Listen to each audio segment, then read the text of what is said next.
Hello and welcome to the National Autism Conference for 2020. I'm Mike Miklas and I will be leading this session. I hope it's beneficial to you. We're hoping that this session provides an overview of all the sessions that are being held at this conference and provides you with some basic tutorial information that will prepare you to deal with some of the technical content you might hear in certain sessions. So again, welcome. This year has been quite a year. 2020, in 2020 we all experienced the onset of the pandemic here in Pennsylvania. The COVID-19 circumstance led to the closing of schools and the necessity of providing virtual contact with students. And as a result of that, it has also led us to be cautious and to make sure this conference was being provided in a way that is safe for all participants. Therefore, we've moved to this virtual format. It is our first time doing this, and as a result, there are going to be certain aspects of the conference that will be not as smooth as it would have been if we had more time to prepare and to organize things. In general, however, in reviewing many of the sessions, I am highly pleased with the quality of most of them. And I think that you will get a lot out of the conference. One of our main hopes is that the conference is a lot of fun to you. You'll be able to relax in the comfort of your own home and watch sessions, and hopefully those sessions will be stimulating, enjoyable, and lead you to have options for doing things in ways that are more effective with the children and young adults you care for. One of the things that has occurred this year that is a little sad for all of us is the idea that many of the features of the conference that have been so important in the past have been lost for this year. Now, every year we have the Children's Institute, coordinated by Intermediate Unit 10, and a great group of staff who spend so much time and energy providing a week full of enriching activities for children with autism who attend the Institute. The Institute usually accumulates with many of the students who have been at the activities, putting on a play for parents and conference participants. We are going to miss that play isn't happening, and to all the staff who are involved in doing that every year, we miss you, we appreciate your efforts, and we look forward to revising that process as soon as we are able.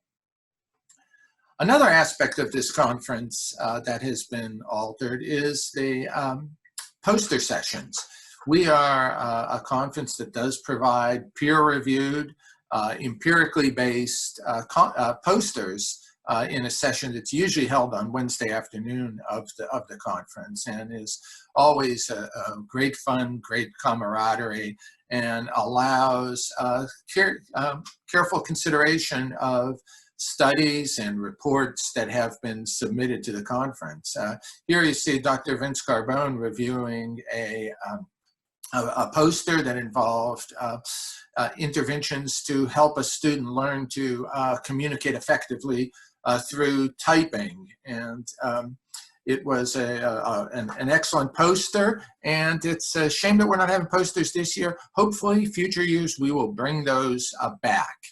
The other thing that's lost at the conference is the camaraderie that comes from being with other people, with being able to sit in a session and listen to the same information at the same time, and then to go out in the halls after the conference and discuss what has been presented and to talk over the fine points of the information that was provided.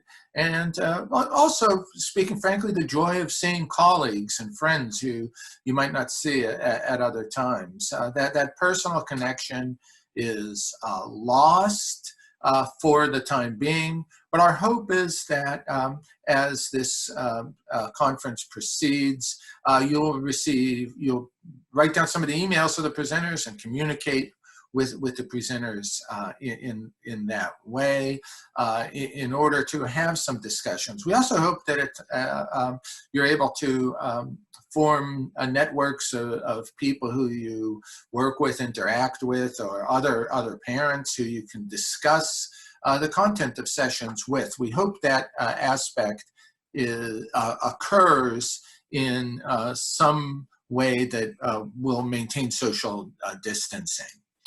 Another aspect of the conference that is lost is the attentiveness and the effort that presenters put into the immediate moment of being at the conference, and the interaction that that attendees at the conference have with the presenters.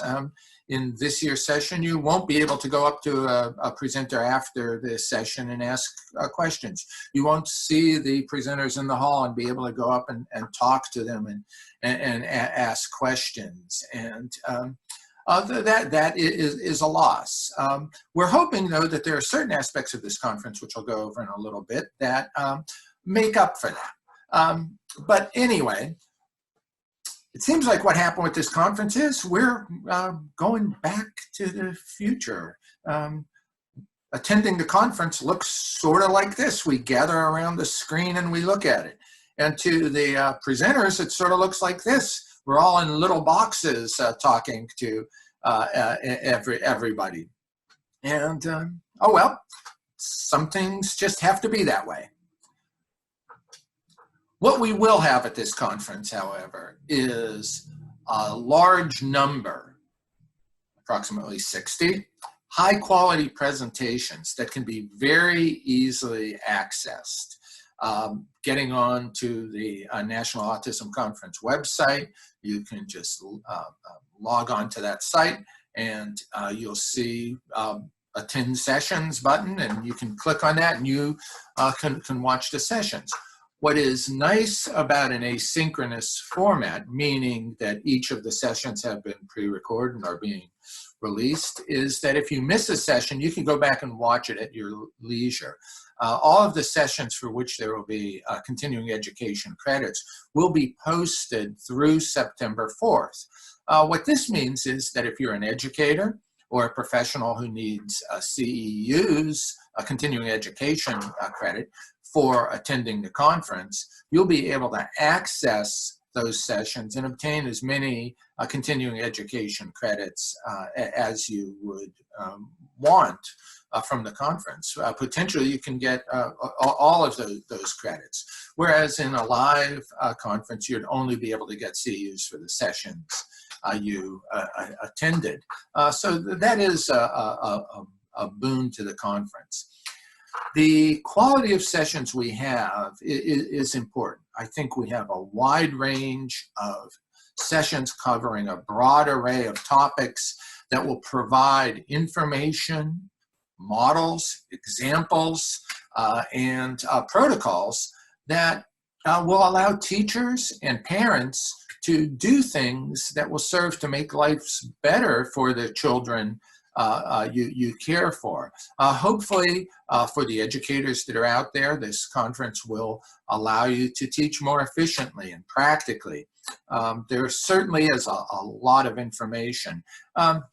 And that's another advantage of the virtual realm. You can pause the session. You could rewind. You could review something. Frequently, when I'm at a conference, my attending may lapse a little bit. I may fail to be as engaged with the presenter as I'd like, and sometimes you miss a point. And I frequently, when I've been in conferences and that has happened, I wish I could have rewound it and heard what the individual said. With this conference, you'll be able to do that. it's a benefit to have that permanent record and being able to see things over. We will have, one of the things that we haven't changed is generally the opening session includes some kind of musical event, and we do have a welcoming performance, which should be quite moving and really set the stage for the artfulness of the content that is presented in the other sessions. This year's performance will be by Andy and Rachel Milstein. They are just two excellent musicians. You'll be astounded by their the quality of Andy's piano playing and the duet that they perform together. It's a real honor to have them at the conference. Thank you very much, Andy and Rachel, for your contribution. So that's how the conference is going to happen this year. So what about this session? How is it, where are we going in an introduction to the autism conference? And the direction this session will go is we're going to provide, or I'm going to spend some time reviewing basic information on common technical terminology that you will need to get the most out of sessions that you'll be attending. I think that one of the things that happens for people who are new to the conference is that some of the sessions are intimidating. And indeed, we do have some sessions that are at advanced levels of content. And I think that for some of those sessions, it does really help to have a technical background. And I will not be able to get across everything necessary to access some of those sessions in this introduction. However, I think that as a new person to the conference, you shouldn't be intimidated. I think some of the basic information will be repeated across sessions, and having a understanding of some of that basic content will be of benefit to you as you go about watching the various sessions that are available. I will, in the course of this session, also review the conference schedule, and I will provide highlights relative to areas of interest and talk about what each session brings, and that may help you decide how you want to prioritize your viewing of sessions. For the professionals who are in attendance who do need continuing education credits, I do want to remind you of that process. To earn professional hours or CEUs, the participant must be registered for remote attendance. Okay, so if you're watching this session and you're saying, oh my, I didn't register for the conference, we are going to leave registration open until I believe the last week in August, 1 week before the period in which CEUs can be obtained will end. So you still have time to register if you haven't done that. All registered participants will receive an email after registering or just prior to the conference. You should have received it already, with instructions and forms for completing the requirements to earn professional hours and continuing education credits. The email will include the session attendance verification form, which must be filled out, and there will be quizzes that you'll have to complete following each session. All of those forms, the attendance verification form and quiz results, must be completed in full by Friday, September 4th at 5 p.m. in order for you to obtain CEUs. Of course, you can submit the form earlier than that at your convenience. And to learn more about the CEU process, at the bottom of this slide you see a link that you can click on in order to do so. One reason this conference is of importance is because we're dealing with a circumstance in public education that is critical to the well-being of children, families, and indeed society. When you look at the number of individuals who are receiving special education services across Pennsylvania under the definition as provided in public law, or in Chapter 14 of Pennsylvania's Standards of Education, that number has increased significantly year after year. This year, 39,754 individuals ranging in age from 3 through 21 receive special education services under the definition of autism.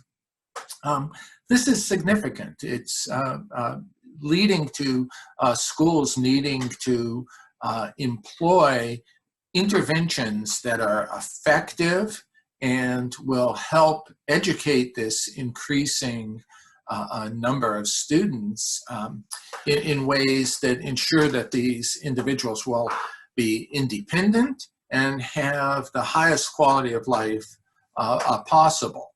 So that this increase in numbers certainly leads to priorities for schools, and of course, families who live with and love individuals with autism need to have the best information possible to help make their lives better and to ensure the well-being of everyone who cares about individuals with autism.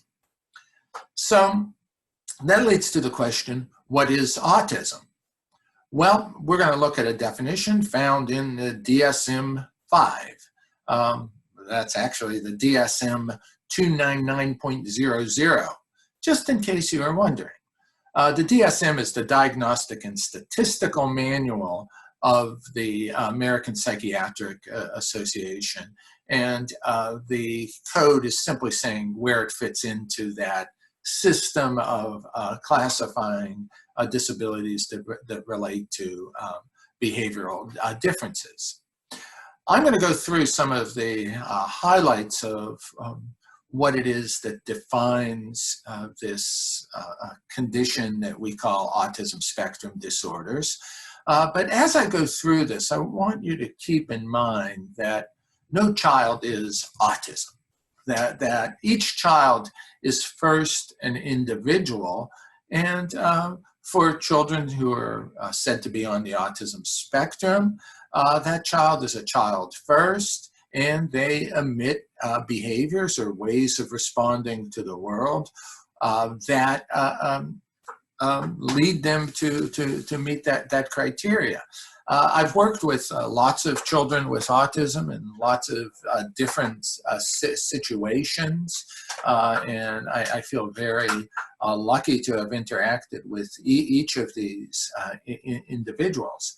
But even after having interacted with thousands of individuals with autism, when somebody says to me, oh, you're going to meet somebody and they have autism, I'm always a little hesitant to make any kind of judgment at all about what I'll experience when I meet the individual, because like all of us, individuals who are said to have autism are going to be shaped by unique circumstances. They're going to be individuals who have unique families, unique physiological constitution. They're going to be their own person in so many ways for so many different reasons. And it is really important that we first respect the person as an individual. Peter Gerhardt, who is a noted behavior analyst and has spoke at this conference multiple times, has said, if you've met one child with autism, you've met one child with autism. That there is no type species for an individual with autism. They're just individuals who largely meet the definition of autism.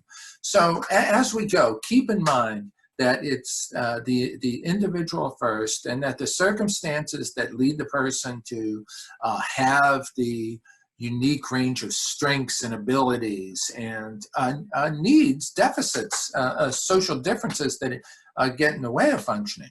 All of those aspects of being who we are shaped by multiple factors, including physiological differences, as well as critical differences in our interactions with the world. So what is this definition of autism, and how does it work? Well, I'm not going to go into a very fine-grained, detailed look at every line item in the DSM-5's definition. I'm simply going to summarize that information, and starting with the idea that individuals who are said to have autism will present differences in social communicative skills. And these are considered deficits that may interfere with life functioning. This is the primary area of difference for individuals with autism. They don't interact with other people in the same way as other people do. There may be a tendency not to monitor the person listening to them. In other words, not to look at that person, not to respond. They may have difficulties in conversations. They may prefer to be by themselves. They may not respond as flexibly to interactions when other people initiate with them. There's also differences in the presence of repetitive behaviors or stereotypical behaviors, and a tendency to engage in behaviors that maintain a sameness. Sometimes individuals with autism are less than flexible with changes in routines. These two areas, deficits in social communicative behaviors and repetitive behaviors, may lead to children and individuals with autism having difficulty building friendships appropriate to their age. They may be overly dependent on routines. They might be highly sensitive to changes in their environment. Small changes may throw them off. And you see some patterns that indicate a tendency to prefer certain interest, which could be a real strength for many of these individuals, because many individuals with autism will be highly focused on one particular area of interest to the omission of other areas. Now, to a certain extent, all of these spectrum of differences are probably present in all of us. I think there are times where almost any individual may not want certain changes to occur, or may not always be socially appropriate when interacting with other people. But the significance of it is different for individuals with autism, in that it has an effect on their day-to-day lives and may impair their ability to function independently. It's called an autism spectrum disorder because the symptoms may fall on a continuum from mild to severe. For instance, there are many individuals with autism who present very well-developed verbal skills. They're able to speak in full sentences. They're able to link ideas. They're able to reason at very high levels. Yet they don't interact with other people in ways that are like most people do. And there's also that resistance to change. For such individuals, the difficulty interacting and developing relations and responding to listeners is not going to be quite as much influenced by the complexity of verbal repertoires, but is going to be more an issue of how they respond to changes and monitoring listeners and interacting effectively with other people. On the other end, there are some individuals with autism who also present significant deficits related to the acquisition of verbal skills. Some children may fail to develop vocal speech at all.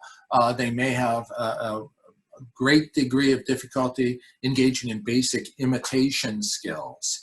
They may engage in very high rates of stereotypical behavior, including behaviors such as self-injurious behavior. As will be discussed in this conference, Keith Williams will be talking about this.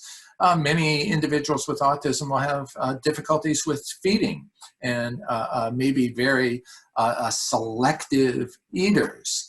Many children with autism will have difficulty with sleep patterns and so forth.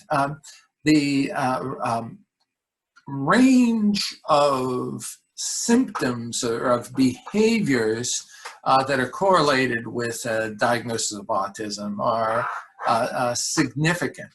Now, I want to emphasize here that all people, no matter who we are in environments all the time. And when we do things, it affects how the world responds to us. So that one of the strengths of this conference and of educational approaches to autism is that we look at altering the experiences individuals have to help them develop skills related to some of the core deficits of autism. It's not an attempt to change who the person is, but it's an attempt to help a person develop skills that will make their life easier as they become more adaptable to the circumstance around them.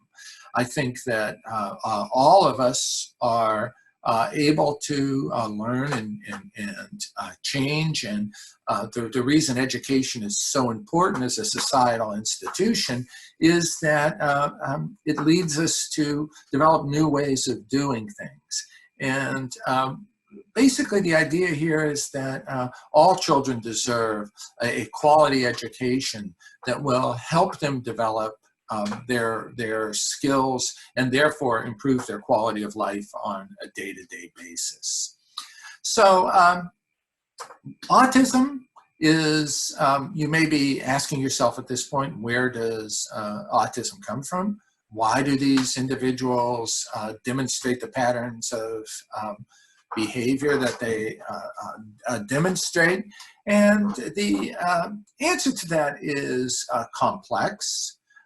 It is assumed to be a neurological disorder. There have been a great number of studies related to genetic patterns that correlate with autism, with various neurological patterns. However, none of those as of yet are definitive in saying that this particular physiological pattern is always correlated with autism. So the assumption is that this tendency to emit strong patterns of autistic-like behavior is due to some difference in the individual. With that said, I want to again emphasize that all of us, including individuals with autism, are sensitive to our environment, and that environmental regularities and changes can help people adapt and develop new skills, so that sometimes a person with autism can be in an environment that is not going to foster the highest rate of adaptation. And other times a child may indeed be in an enriched environment where the responsiveness of other people facilitate more rapid acquisition of skills and more effective learning related to adaptive behavior. I am not being critical of parents. Parents do not cause autism. I am not being critical of teachers. Teachers do not cause autism. What I am saying is that one advantage of having a conference like this is that there are so many people who can provide guidance that helps us all learn better ways of setting up experiences for individuals on a minute-to-minute basis that can make a difference in lives and allow individuals to be to reach their potential. And I think that's the commitment that we have in the Autism Initiative and those who are involved in planning this conference. So, in summary then, autism is a developmental disability. The diagnosis is derived from behavioral observations provided by a professional who is able to provide that diagnosis, usually a psychiatrist. There's no brain scan or blood test that is yet completely reliable in diagnosing autism. As I said, it's an assumed biological disorder, mostly of a genetic origin, and it's characterized by qualitative differences in social communication and the presence of repetitive and stereotyped behaviors. So, what does the literature say about effective instruction, effective interventions, and autism? The reason I'm asking this question is because if we are concerned about children with autism, we are going to want to provide interventions that are most likely to have effective outcomes so that the people who we care for are getting services that are most likely to allow that individual's lives to have an improved quality, so that the individual is as independent as possible and able to access as much as possible of the good things in life. And that is almost always an issue of helping an individual develop skills.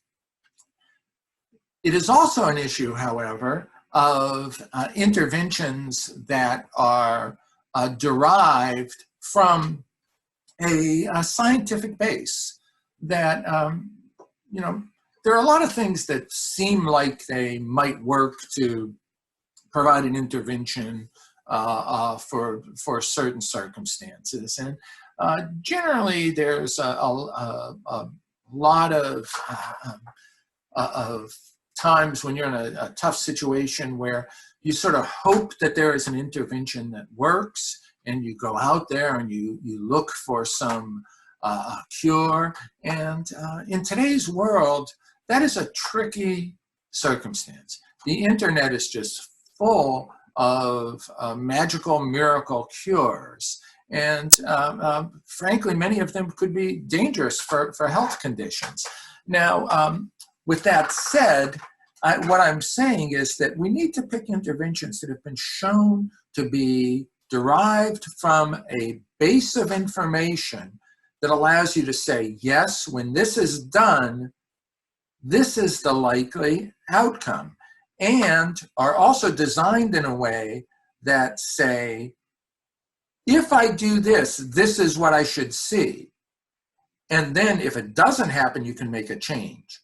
But if our interventions aren't designed in a way that we can keep track of if they're working or not, and if they're not chosen from a pool of interventions that have been shown to be most likely to work, the risk is we're grasping at straws. And your children don't have time to waste with that kind of willy-nilly approach. We need interventions that are derived from a scientific base and that are shown to have evidence behind their efficacy.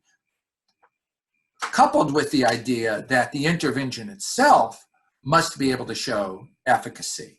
And what I'm referring to here is there are many studies that say, yes, this intervention works most of the time, okay?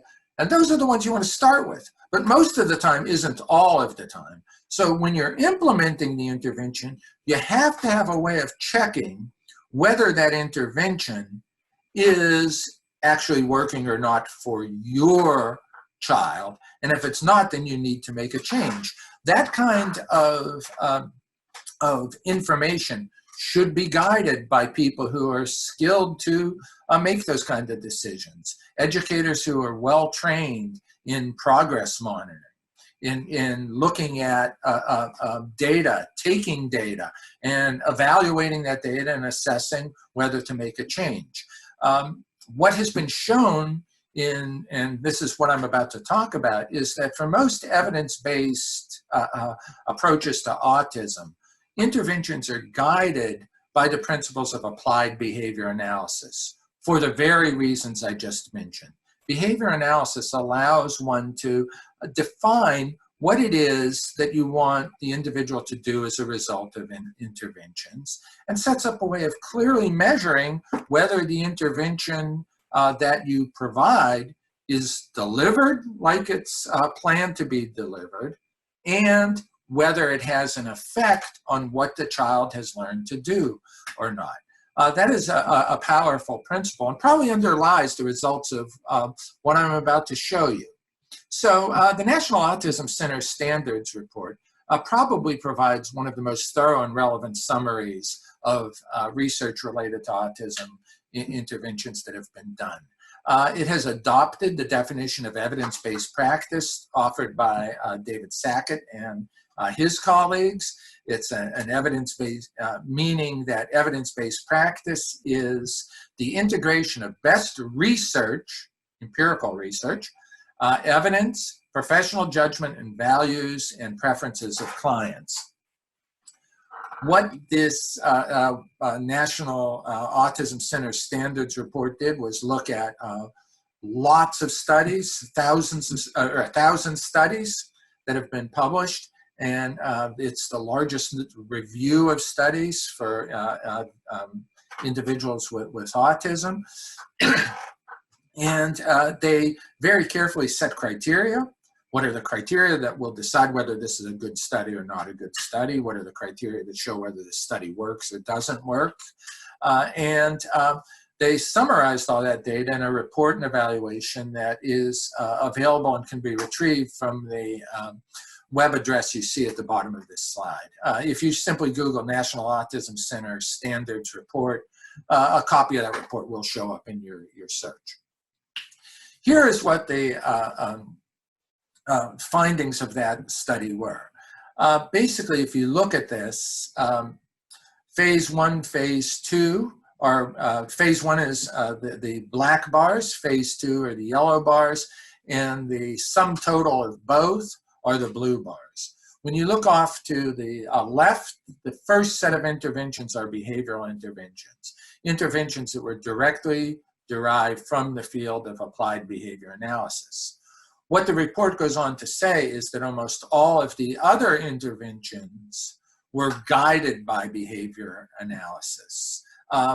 The idea here is that 2/3 of the established treatments were developed exclusively from the behavioral literature, meaning they were consistent with the field of applied behavior analysis. Of the remaining 1/3 of the established treatments, they were predominantly derived from the behavioral literature.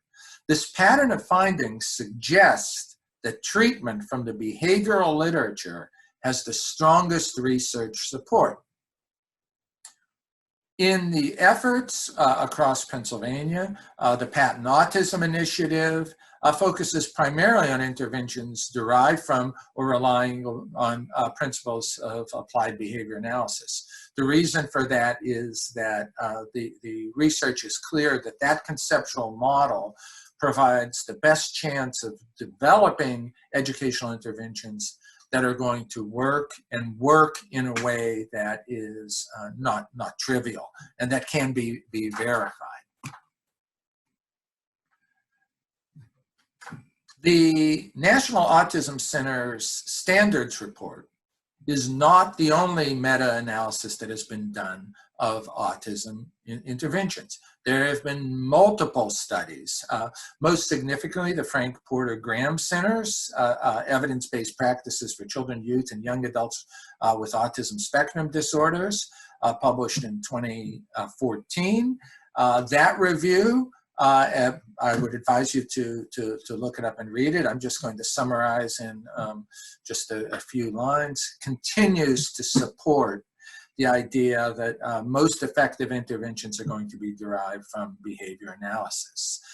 There's also the Maine Administrator's Report, which is a little older, the Missouri Autism Guidelines, and all of these meta-analyses, and there are more, they generally point in the same direction.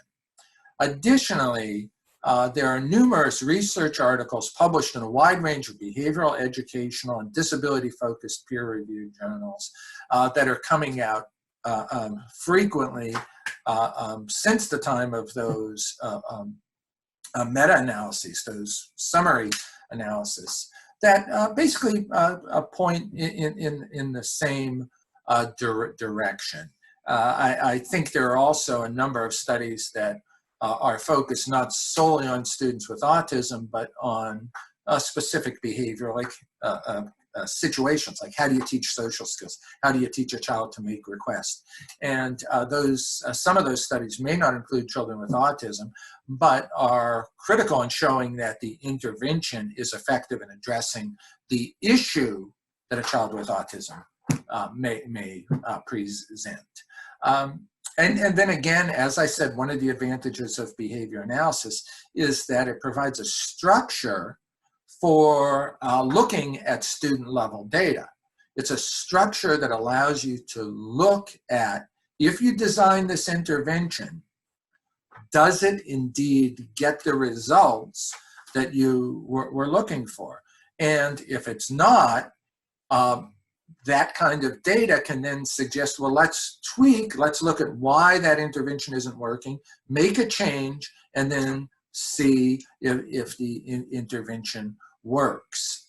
This level of being responsive to how the intervention is actually affecting the individual is probably the strongest component of behavior analysis, and probably one of the reasons why it has been effective in so many outcome studies. It may not even be the specific interventions that are listed in those reports that are so important, as much as it is the idea of we're going to identify how we're teaching, we're going to identify whether the student actually changes as a result of that intervention, and if not, we're going to make a change.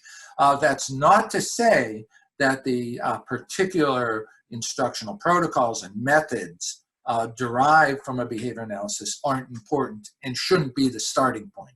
Indeed, that's exactly where the starting point for interventions should be. So, what I've been saying so far is that individuals with autism present deficits in social communicative skills and the presence of repetitive behaviors. We've looked at one kind of evidence. What does the evidence say in terms of large-scale interventions? And that is the evidence that guides the general selection of interventions. Where should you start when you're deciding to put together a program to help an individual with autism develop some skills to do new things that will help them better navigate their world? The other piece of evidence, though, is once you've selected that intervention, what will work for the individual? And does it work for the individual? And if it doesn't work for the individual, how do you know that? And how then do you systematically select how you're going to alter that intervention? That kind of individual level data is critical for the well-being of the students we're concerned with. There's a saying that I have heard multiple times from multiple people, and that is, if it's something you care about, take data. In other words, if there's something that's so important to you that you have to see it happen. The only way you're going to know if it's really happening or not is if you document it in some way, if you're taking some systematic approach to recognizing whether the intervention was effective or not. So ultimately, all learning will take place at the level of the individual. Selecting evidence-based interventions involves demonstrating that evidence of effectiveness for the individual learner. Now, as we are all people who are concerned about individuals with autism, either as parents or educators, I mentioned a little while ago, there are many quick fixes, many interventions that are touted as effectiveness, but when you drill down to the evidence for those interventions, there is very little evidence to support them as being effective. Okay, so I want to just give a word of caution to be wary of quick fix interventions. Now, the tendency is going to be to look towards, wow, somebody said this really works, and when somebody gives an endorsement of a product, especially somebody who you might admire in some way, the tendency is to say, well, that's got to be the thing that works. But you really need to look at the evidence and look at the data, and then also make sure that you're taking data at the level of the individual. I think in the studies I've been listening that look at multiple comparisons and outcomes and how many studies have been done and how well the studies have been designed. Interventions such as sensory integration, facilitated communication, rapid prompting, they haven't been shown to be effective. They tend to be fad treatments, sometimes fad treatments that last for a long time. With autism not having a clear, pinpointed cause, that we don't have that physiological measure of it yet, people are prone to being attracted to these treatments that are less than effective. It's also, in reality, a challenging situation for parents and other people who care for individuals with autism, that there is a dearth of knowledge about exactly what's going on. And while many children with autism are not difficult to live with, there are many children who are. And as a parent who is not trained, hasn't received the kind of training that many professionals have, it's often you have to go and work to find out the information, so that the tendency is to sort of grasp at whatever seems to be the best intervention. And I think it is important to seek out interventions and to seek out an awareness of what works and what doesn't work. But be wary of things that seem too good. They usually are. Frequently, as the vaccines cause autism movement has shown, it doesn't pan out. You really need to look at the evidence for what works. And if you do go to try some less than evidence-based approach, you definitely want to get some data on whatever approach you're working at. Basically, the idea here is that if you're selecting something that seems really to be groundbreaking, but there's no evidence for it, you got to find even better evidence. Extraordinary claims require extraordinary proofs, as Carl Sagan once said. So there are going to be many sessions at this conference that will address the idea of evidence. I believe that almost all the sessions will talk about evidence to some extent, some more than others. Francesca de Espinosa will review some of the evidence relevant to early intervention and social skills. Ami Klin will be reviewing some recent advances related to early development of social responding in infants and toddlers. There's a great deal of information at this conference on evidence. We don't have any sessions that are directly geared this year to specifying a summary of evidence. We have done that in the past. I would advise you to look at the National Autism Conference website under the Penn State University Archives. Here is the web address for that. And you'll see over the past 7-8 years that we have had multiple sessions on evidence that you can review to get a summary of some of the things I've just been talking about. But what about educational programs? What about what do we do in terms of the teacher interacting with the child and getting good results that are going to make a difference for that individual and also for society? Well, here are some key features of educational programming for students with autism. You want an educational program that's going to focus on some of the core deficits of autism.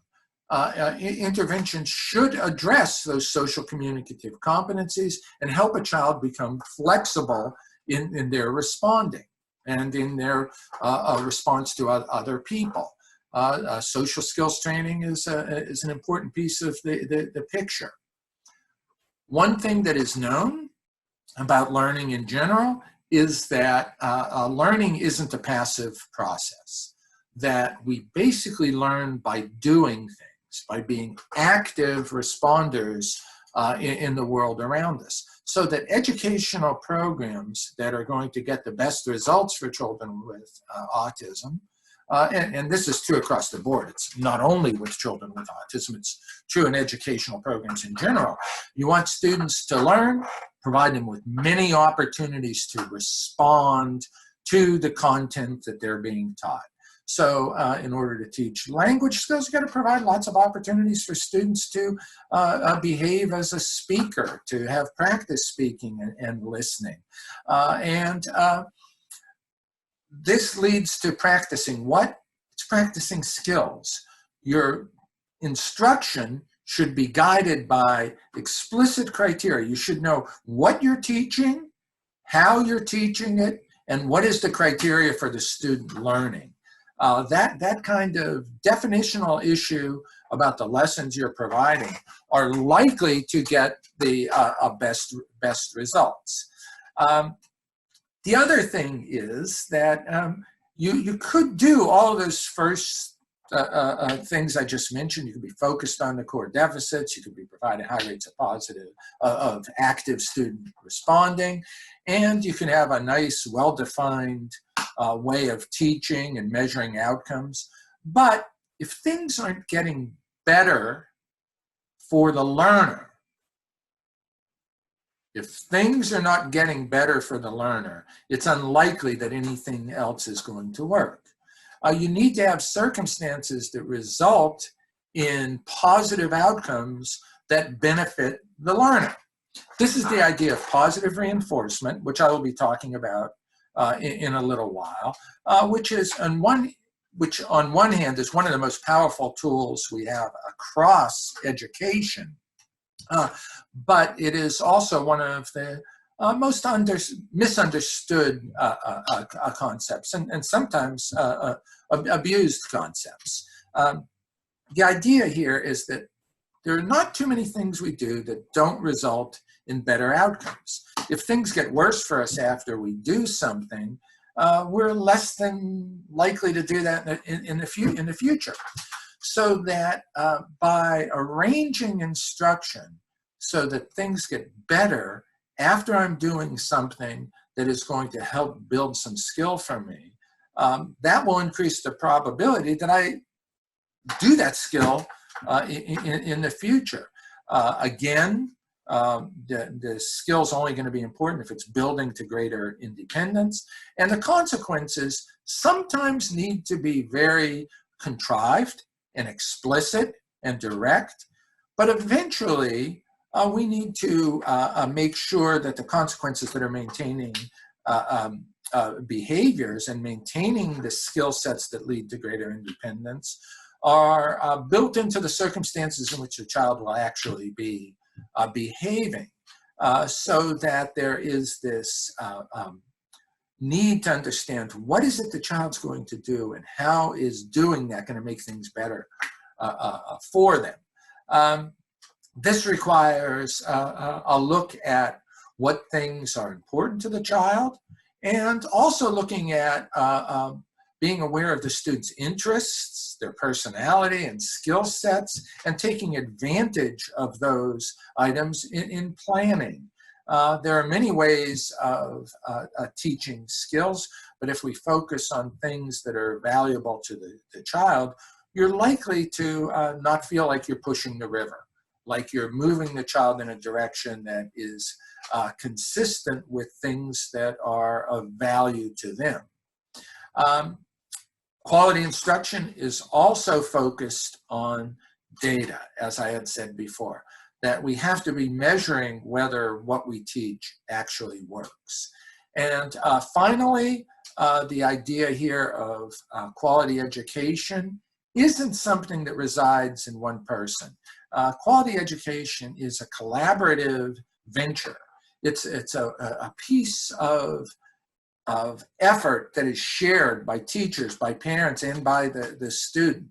So we need to be putting together programs that integrate both the general education environment and whatever supports and accommodations are being provided to the student. We need to integrate what is important for the student and their family and in their community, so that the results are meaningful and likely to be long-lasting as the child enters into the community beyond school. So while the next video doesn't show a complete overview of all the issues I just mentioned, I do want to show a video at this point that summarizes some of the work of the Patent Autism Initiative and some of the ways it has addressed these issues for some students. Keep in mind, this is only an example of some of the qualities of instruction. It doesn't show the full range. So thank you and enjoy this video.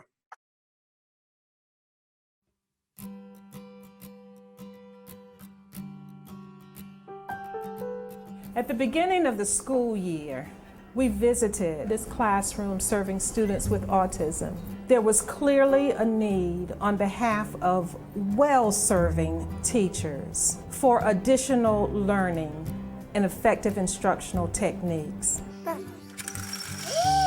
We were able then to engage services from the Pennsylvania Training and Technical Assistance Network to provide the necessary skills and structure for the classroom and for the teachers to make a difference for these students with autism. We're going to do point two. Exactly. I've been working with children with special needs for 23 years. It's like being a first-year teacher all over again. I'm a little apprehensive, overwhelmed a little bit. It's going to benefit my kids. It's going to make me a better teacher. All of the recommendations that are made in the classroom are derived from the science of behavior analysis. It's all evidence-based and aligned with the Pennsylvania standards. When I first took the training, I was very overwhelmed. I'm like, oh my goodness, what am I going to be doing with all this information? I actually love when they come in, they give me guidance. This is about having a science that works. This is about grounding your confidence in what you do in practices that are based on evidence.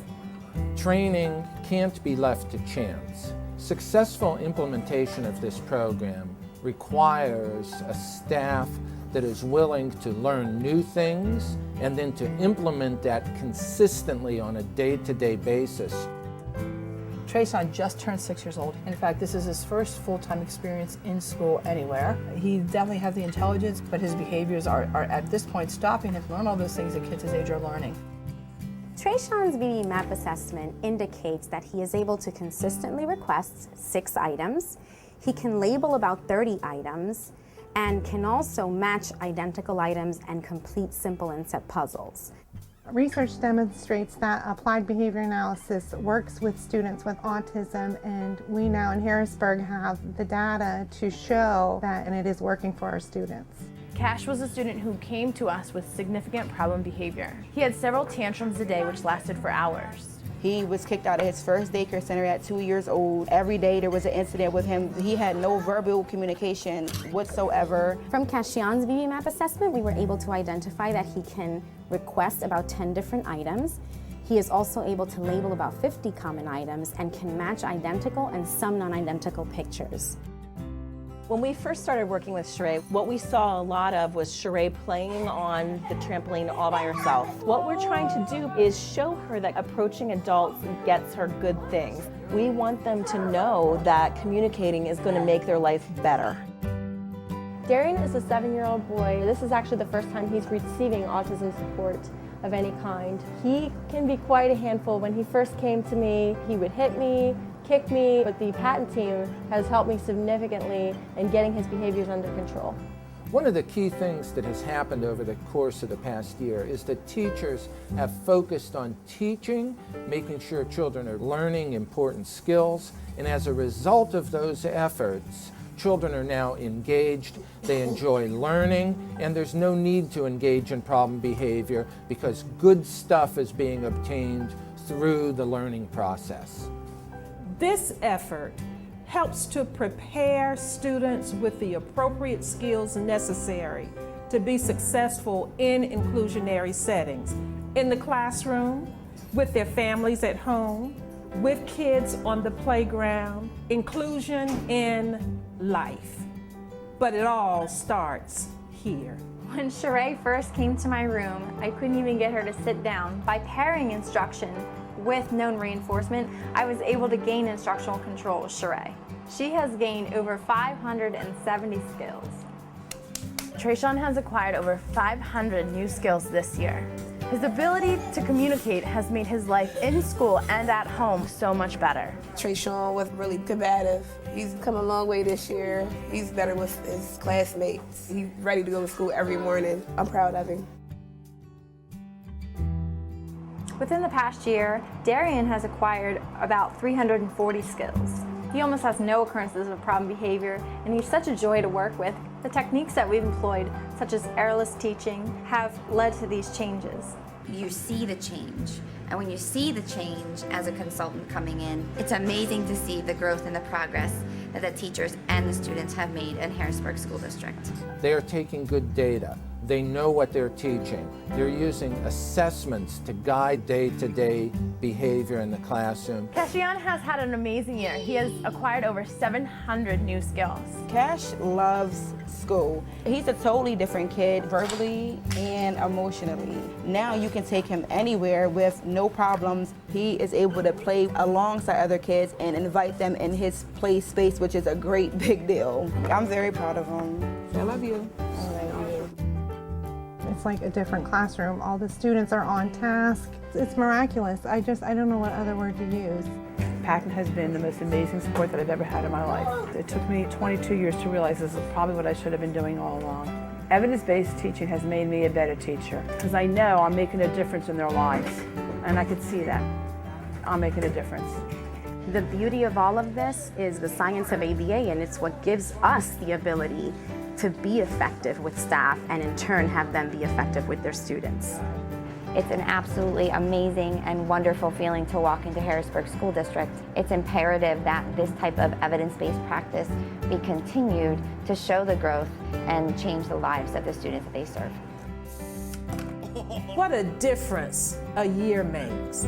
We're real happy to be back to see kids thriving and working toward lives that will prove to be successful in their own right. Effective instruction does make a difference.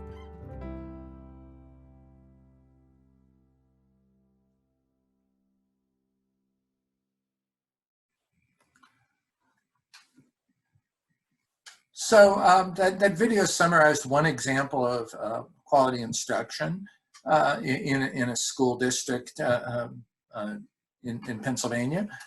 There are several sessions that will talk about a range of issues related to quality instruction for students with autism.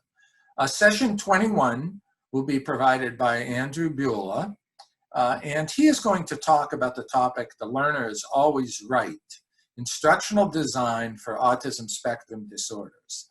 This session will focus on the idea of precision teaching, on pinpointing particular outcomes that you want to see, making sure that the intervention is taught to fluency, and that it is able to be demonstrated in a range of situations in which the child needs those skills. Another quality of effective instruction important in special education programs is the writing of the IEP, and writing an IEP so that it iterates specific goals that are going to really help a child be successful, not only in school, but in life, and builds critical skills that allow a child to manage a range of circumstances. Amy Miller, a consultant with the Patent Autism Initiative, will be talking about writing IEPs for life. That is a basic session which will have some really important skills for parents. Brittany Lintz will be talking to teachers. It's also of benefit for parents, though, to see what occurs in a first year classroom providing autism support. And Brittany and the team at Columbia School District have worked together to put together a program that is getting some outcomes for children. And I would say that it's a pretty interesting story and should be a benefit to teachers who want to see it. One of the things that comes up in school programs is that schools are complex environments. Teachers have so much on their plate between juggling IEPs, communicating effectively with parents and administrators, managing a social environment, managing teams of professionals and paraprofessionals, working out all the data collection and data management I've talked about. That is a vast undertaking for teachers. Michaela Musser and my colleague Ashley Harned put together a session called "What to Do When You Are Too Busy: Managing Complex Autism Support Classroom-Based Services." I've had the opportunity to watch this session already.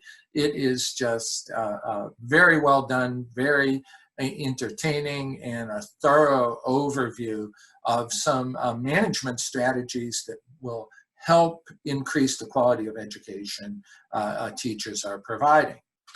Chris Burke, Ryan Delaney, and Jolynn Jackson will present a session on teaching advanced language skills for high school students.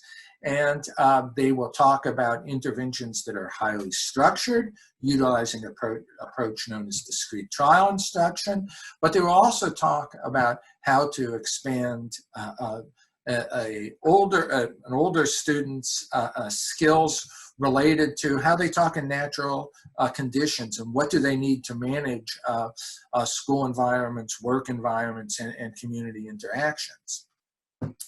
Much like Andrew Beulah is presenting on precision teaching, my colleague, my esteemed colleague, Lori Chamberlain, will be presenting on the role of fluency in teaching verbal competence.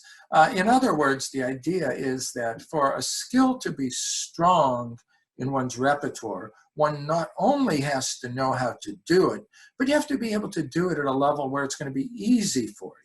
How do skills get to become easier to demonstrate?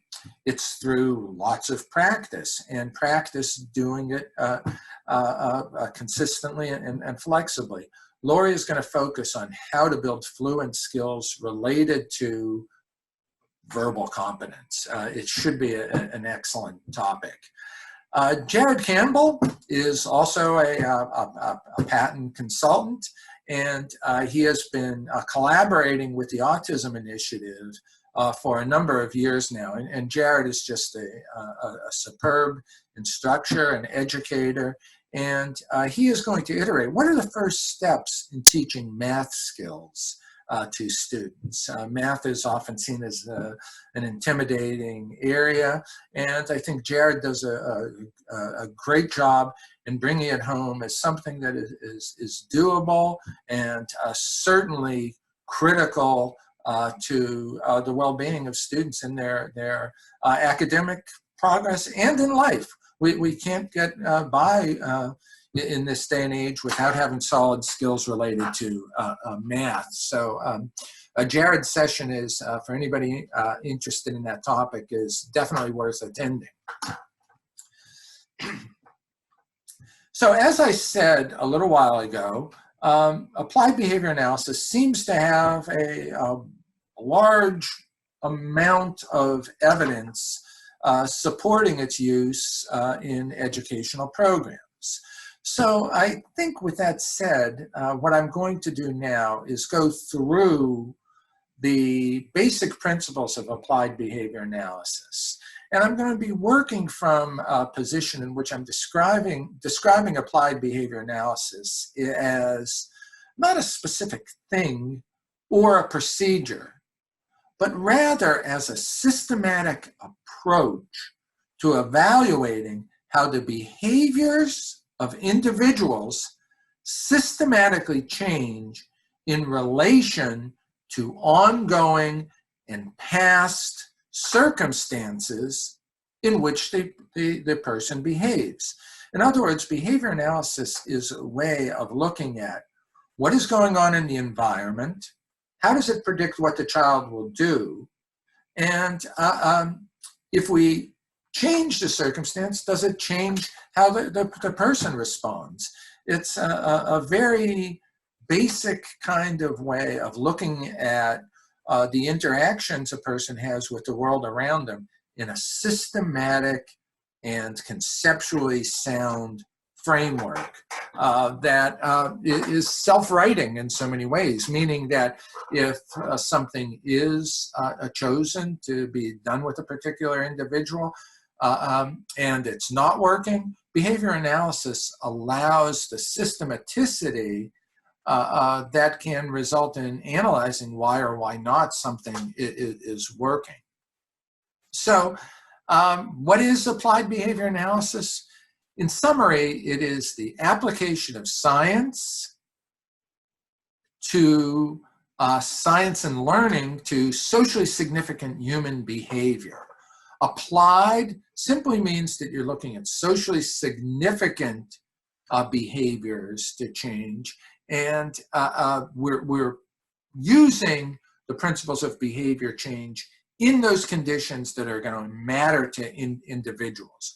We're not providing interventions simply for the sake of doing experiments. We're doing interventions to help people and help people better adapt and have better qualities of life. The behavior in applied behavior analysis is related to the issue that environmental variables, what's going on in the world around us, alters what people are likely to do.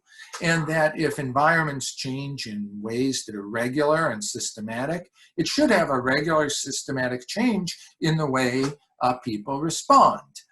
For instance, and this may sound a bit silly, but I don't often try to put a coffee cup on my eyes to help me see better. I tend to put glasses on my face to help me see better. Why is that? Because glasses change the way I am able to see things in a way that is beneficial to me. Almost everything we do has an effect on the environment. And we learn what things work and what things don't work by how the environment changes when we do that, when we do those things.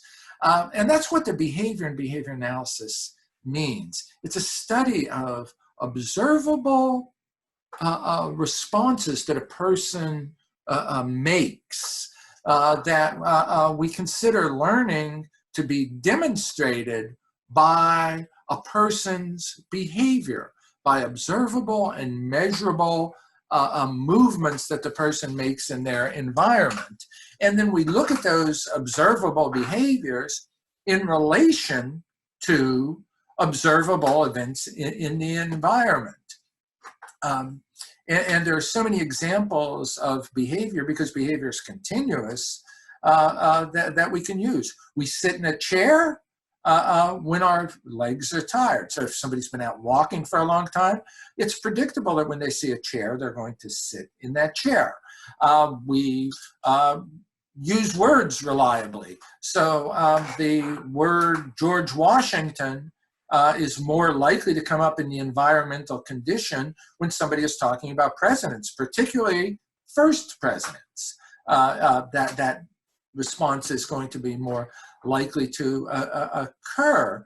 And if for some reason circumstance comes up, though we're talking about first presidents, and somebody mentions a more recent president, such as Lyndon Johnson, the person's probably not going to receive the same kind of feedback from a listener. The consequences that follow our speaking shape up what we're likely to say and in what circumstance. More on that later. I'm sort of hinting at a topic I'm going to be covering in more detail later, that speaking and learning language is also the result of interactions with the environment, and is amenable to a behavior analysis. So the behavior in behavior analysis simply means that you focus on what does the person do in what circumstances. Analysis is the use of scientific methods to establish and evaluate those behavioral applications. So if you decide, okay, we're going to provide a program for a student in which we, every time the child goes to hit their head, we're going to say, ready, hands, and then provide something that is better for the individual when they're in this position rather than hitting their head.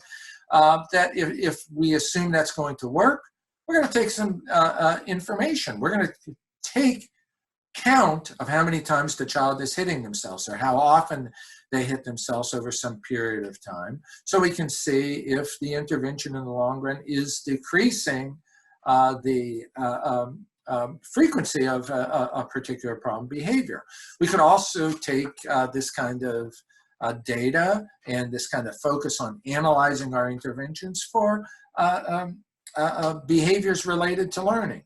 If we are teaching a skill such as imitation, and we are using a certain physical prompt, and we're systematically fading our prompt, we should see an increase in the number of skills and the rapidity at which an individual is able to imitate behaviors.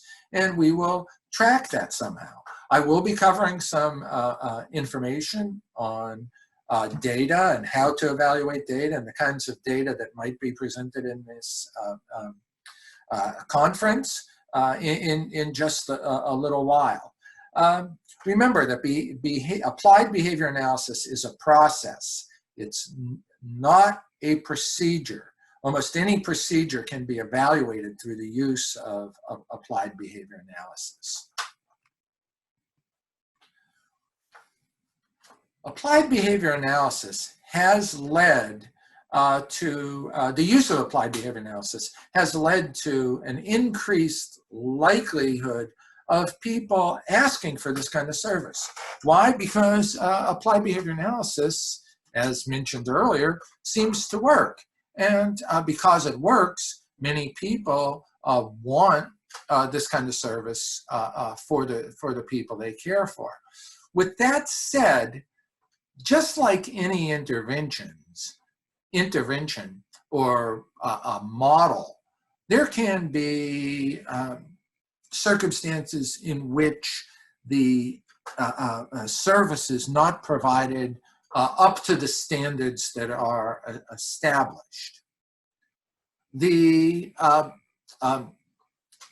Behavior Analysis Certification Board has worked to establish credentialing for behavior analysis analyst, and that credentialing process has led to the establishment of several levels of behavior analytics service provision that are credentialed.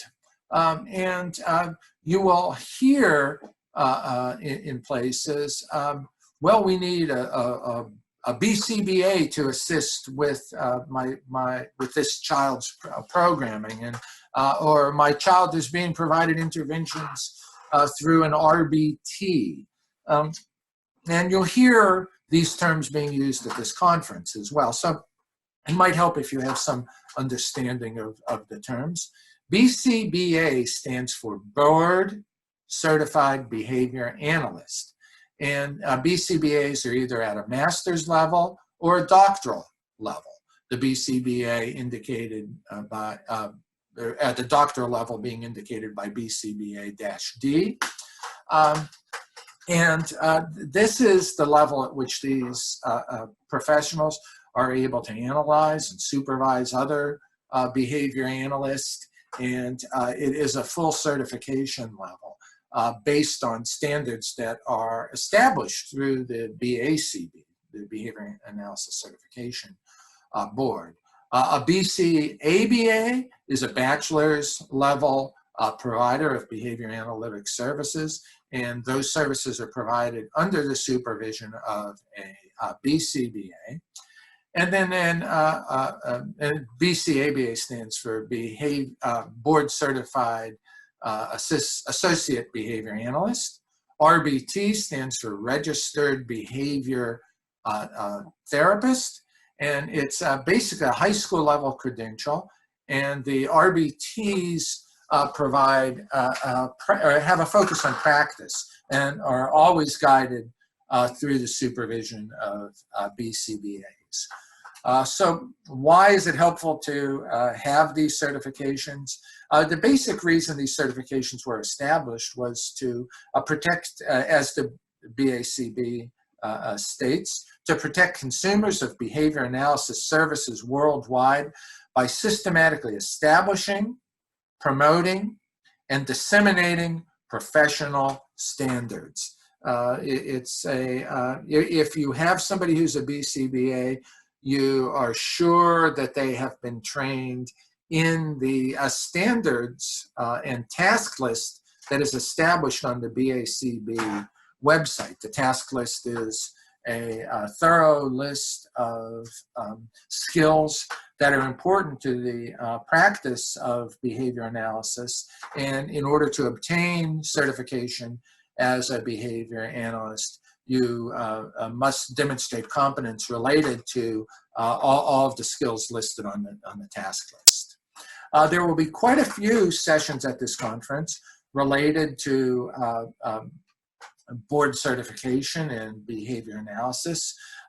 First of all, Melissa Nosik will be providing a session from the Behavior Analysis Certification Board, and she'll be updating activities of that board on accredited programs and other recent activities.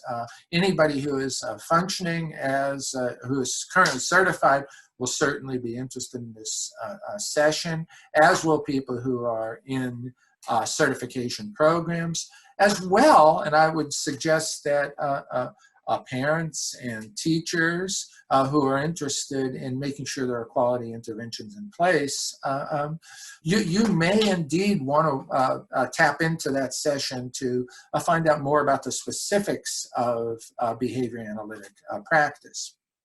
Rachel Kittenbrink is a parent of several of two children with autism spectrum disorders, and she functions as a BCBA, and she's going to be talking about the ethics of both living with children with autism and working as a professional. Her session will provide ethics CEUs and should bring up a lot of interesting questions and scenarios that are probably quite relevant to the practice of behavior analysis. My colleagues, Jolynn Jackson and Miguel Ampuero, will be discussing the behavior analyst as supervisor. This session will provide BACB supervision CEUs. They are going to outline a whole range of ways of making sure that when you are working on with people who are implementing behavior analysis, how to make sure that your work with them is as effective and practical and ensures quality services for consumers. This is also true about a session being provided by Ellie Kazemi. It's her first time at our conference. Dr.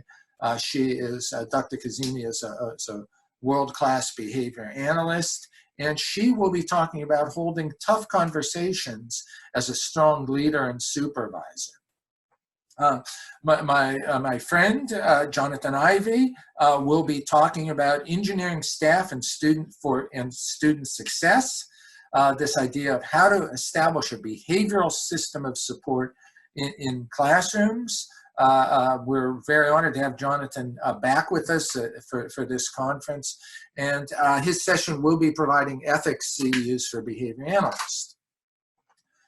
Now, I need to mention something else about behavior analysis before moving into some of the basic concepts of behavior analysis.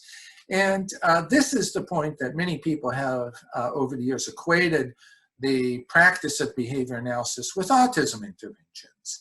And I want to emphasize that applied behavior analysis is a broad field that goes beyond issues related to working with individuals who have autism in school and clinical situations.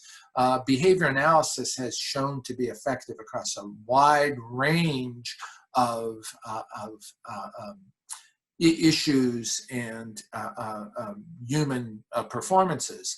It has been used significantly across the spectrum of effective educational programs. It's been used in business programs, health practices, things such as smoking cessation, weight loss, reducing obsessive kind of responding. Behavior analysis has been critical in those programs. It has been used in programs related to animal training for a wide variety of functions and not just entertaining. Al Poling and his colleagues, in conjunction with other people, have trained African pouched rats to detect landmines through using basically discrimination of the particular smell of landmines. And this sounds like a pretty odd subject to be talked about, but the pouched rats are very light and they're able to travel across a surface that would be more easily detonated or would more easily detonate the landmines. And the pouched rats are unhurt by the process and have saved countless lives. That research has also actually morphed into very efficient ways of detecting cancer in areas where some of the more traditional medical screening tools can't be done because the pouched rats are extremely sensitive to very small molecular differences and can discriminate cells that may be cancerous from cells that aren't. The idea of behavior analysis also has been utilized in programs related to environmental sustainability, such as increasing towel reuse in hotels and litter reduction. Behavior analysis has been used in relation to occupational safety, gun safety, transportation safety, reducing addiction, and the list goes on. The reason I'm saying this is because the methods of behavior analysis are powerful. The reason they are powerful in assisting individuals with autism is not because of something unique to autism. It's because the principles of taking a systematic approach of measuring both the intervention and the resultant behaviors of an individual is a powerful way of making sure things work. So when we're talking about applied behavior analysis, there are a few basic concepts that we need to address.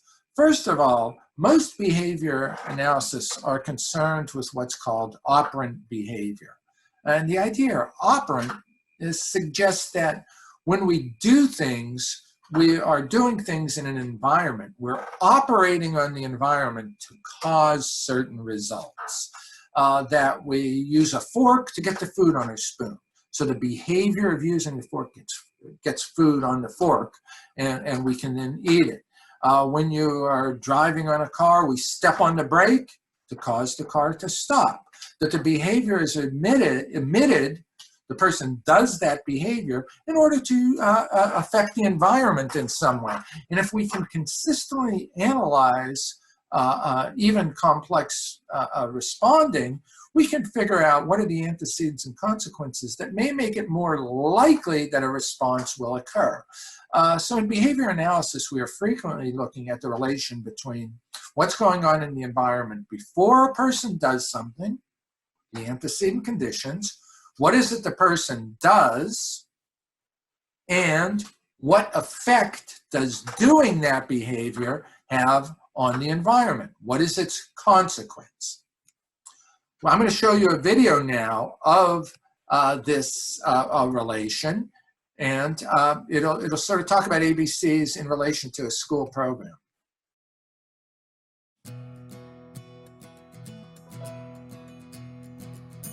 In this segment, we are going to talk about the ABC analysis. A is for antecedent. Antecedents are those things that happen in the environment immediately before a behavior. Ball, there's another ball for you, buddy. B is for behavior.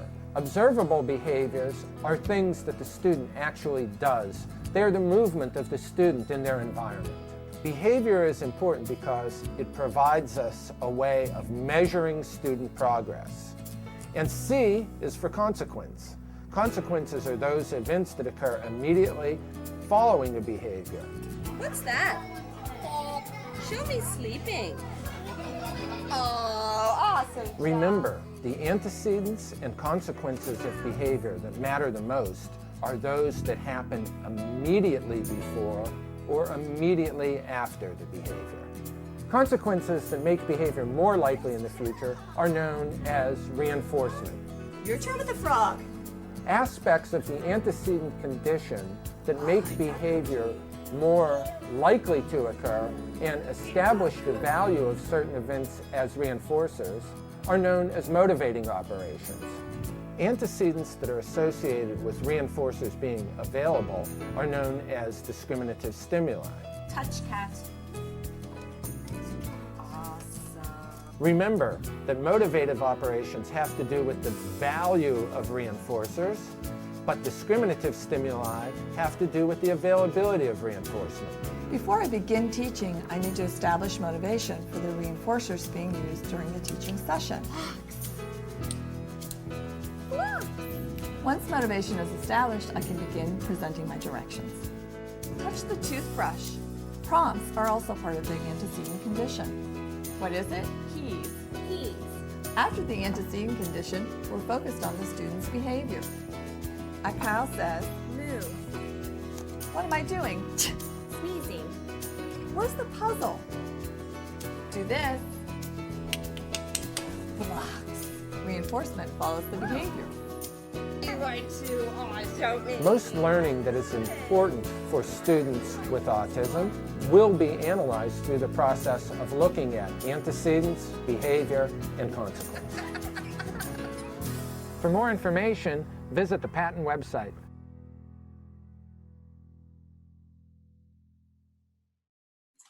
So as you heard in that video, there are certain technical terms that come up in relation to the antecedent behavior consequence relations that are important and will be discussed frequently throughout this conference. So having an understanding of some of these terms may make it easier for you to access the intervention being discussed. In the antecedent condition, there are basically three components that are frequently looked at in behavior analysis. One is the idea of a motivating operation. And a motivating operation is simply a way of looking at what environmental events may alter the value of a particular consequence. Let me repeat that. What antecedent events would alter whether a consequence is valuable or not to a person who is behaving? There are certain motivating operations that have to do with things that are not learned, that are part of our biology. So an example I often use is that in the condition where on a hot day like today in Pennsylvania, I'm recording this in July on a day where the temperature is hitting 95 degrees. If I went out for a run right now, and I ran, let's say, 3, 4, or 5 miles, something like that, in the hot sun, as I'm running in this high humidity, I am sweating, I'm breathing out water, I am losing fluid from my body very, very quickly.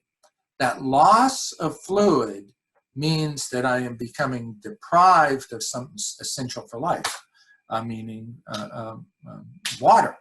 Without water, you don't survive. So the running is a motivating operation. It's something that changes the value of water. As a result of my running, water will be established as something that would be valued to me as a consequence. And that value will evoke or cause me to do whatever behaviors will result in getting water. So in the situation where water is valuable to me, I will go open the refrigerator, get out the jug of water and pour it into a glass. I'll go to the tap to get water from there. I might drink from a water fountain. I might buy a bottle of water from a corner store. I might I might drink out of the hose if there's a hose line nearby. I will do whatever in the past has been successful at getting water. Notice that water as a consequence is going to vary depending on circumstances. Right now, I have not ran 5 miles in the heat, and I drank some water before I started talking, so there is not a strong motivation for me to get water right now. I haven't been deprived of water. The same kind of analysis could happen for things like food, for air. If you're ever without breath, without being able to breathe in for even a short time, air becomes valuable, and you're going to do something to catch a breath of air. Temperature works the same way. If you're cold, if the temperature drops, it establishes the value of getting a coat and putting on a coat. But that's only one kind of motivation. And in our lives on a day-to-day basis, most motivation isn't affected by things such as a temperature or losing water or not having food. Most of the things we do is the result of things we have learned to do. So that a pen does not become valuable to me until I'm in the situation where in the past writing has been valuable. So if I'm in a situation where I'm sitting here and somebody comes up to me and says, hey, you have to sign this form, that condition establishes the value of getting a pen and will result in me doing something to get a pen, such as my looking at the person and say, oh, gladly, do you have a pen? Or looking down on my desk or table nearby and reaching for a pen, or going to my briefcase and pulling out of a pen out of the bag. It'll result in me doing anything that in the past has been effective in getting pens. Notice that I didn't intrinsically want a pen. What caused the pen to be valuable in the moment was my past learning that suggested when somebody says, write your name, that pens become valuable. Also noticed that if I was outside somewhere, maybe taking a hike, and somebody asked me to write my name, while I was in the woods, I might not have a pen. A pen might not be available. Motivation doesn't ensure that a circumstance, a condition that would serve as being valuable to you is going to be available. I will talk about that in just a second, because there are aspects of the environment that do signal the availability of reinforcers, and they operate in a slightly different way. There's one more way in which motivation works, and that is what might be called a condition motivating operation reflexive, or CMOR. And this fancy term simply means it's a condition where there's a change in the environment that makes valuable getting away from some worsening condition. So in the situation where I go outside and it's starting to rain, the rain establishes the value of getting away from the rain and will evoke any behavior that takes away the rain, such as putting up an umbrella, putting on a raincoat, or staying inside. A condition motivative operation is often a circumstance that, I'm sorry to say, comes up in schools, because frequently what will happen is a student who is instructed at the wrong instructional level, meaning instruction is too hard, or in the past when the student has responded to instruction and things haven't gotten better for them, or they've made too many errors, or instruction has been too slow. There are a lot of things that can go wrong in teaching that can set up the onset, the beginning of instruction, as a signal to the individual that instruction is going to get worse, in which case it establishes the value of getting away from instruction and will lead the student to do whatever it takes to get away from instruction, such as engaging in problem behavior, such as dropping their head, such as not looking at the teacher.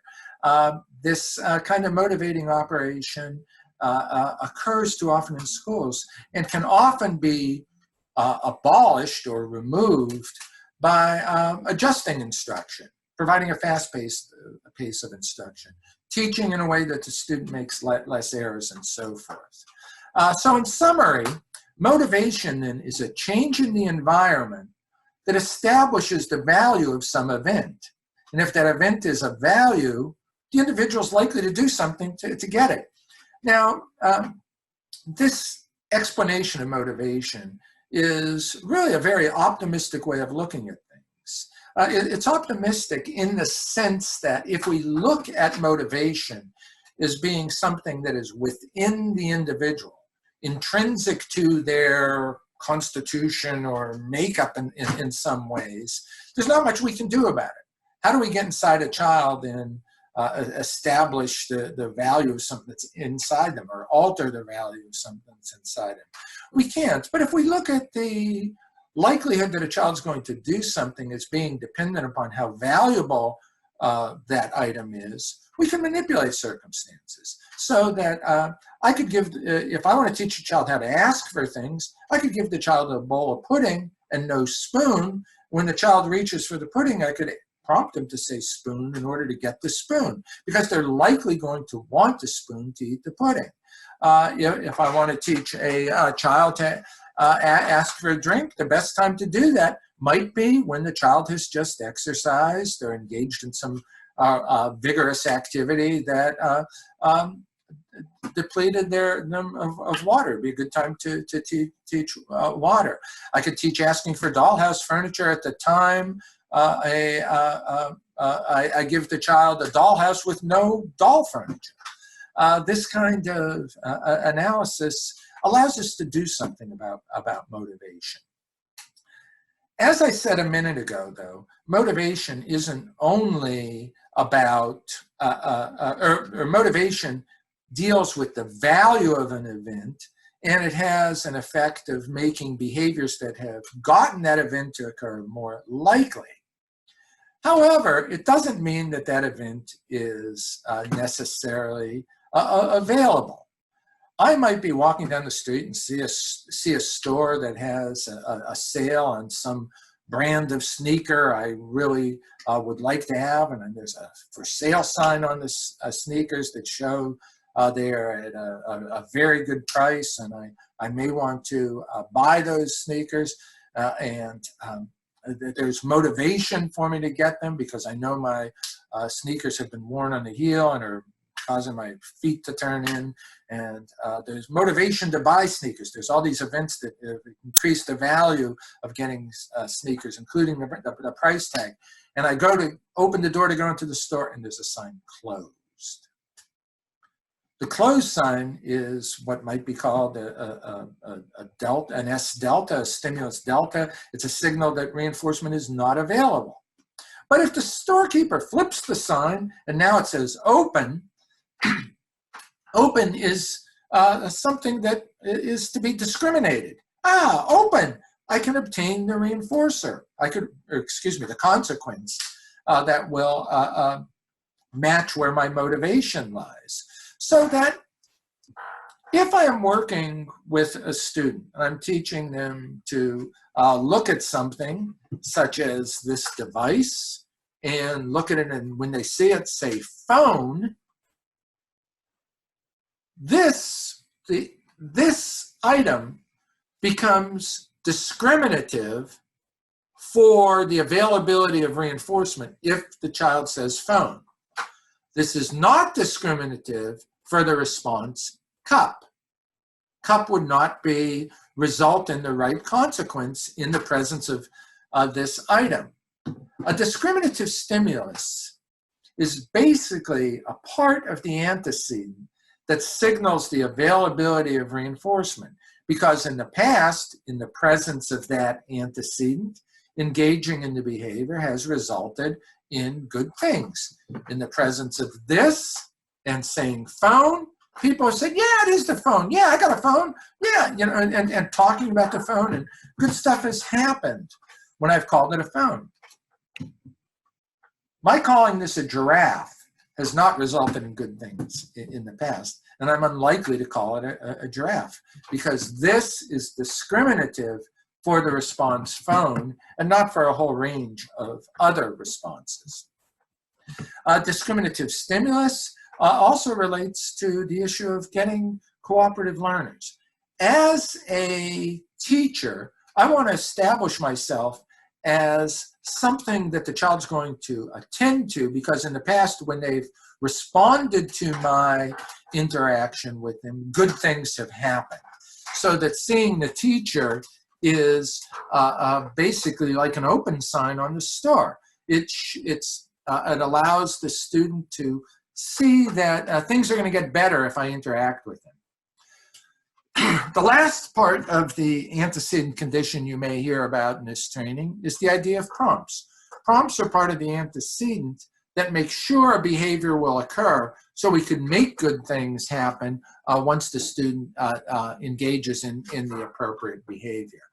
Prompting is an important part of a teaching procedure.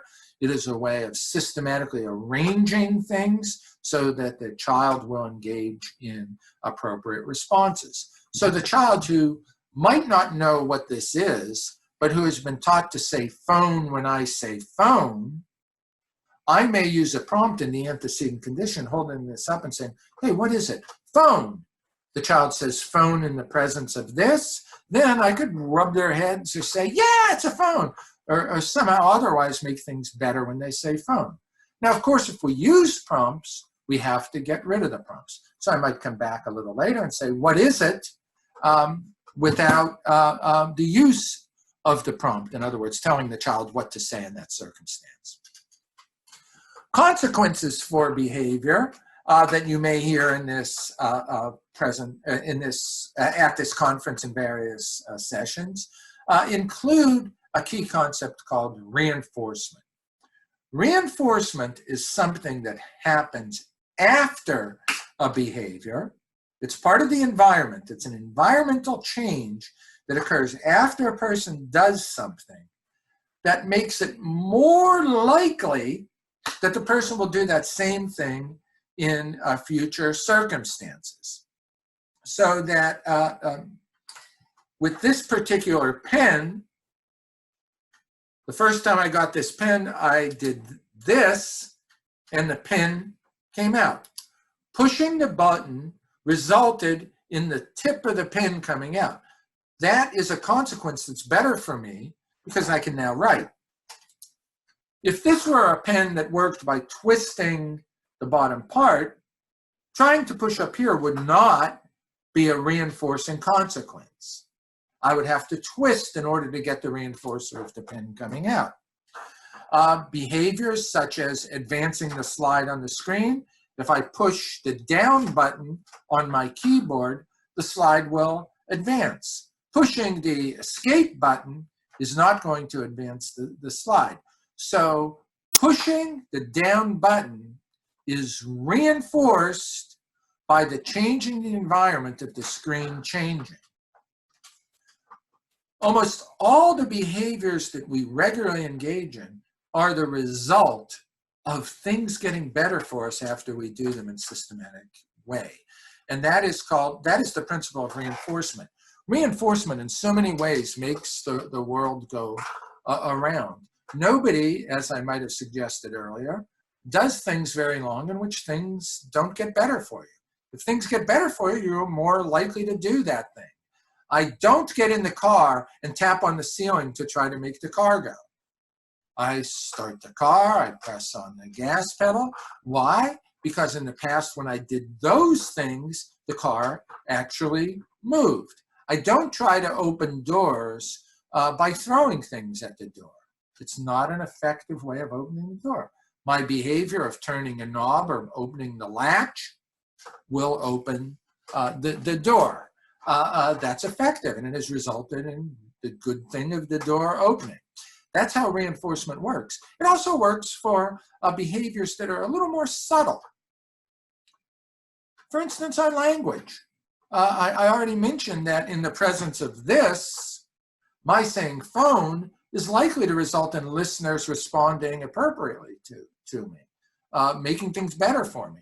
If I held this up and I said it is a pomegranate, people are likely to look at me with weird faces and things aren't going to get better for me. People would probably correct me.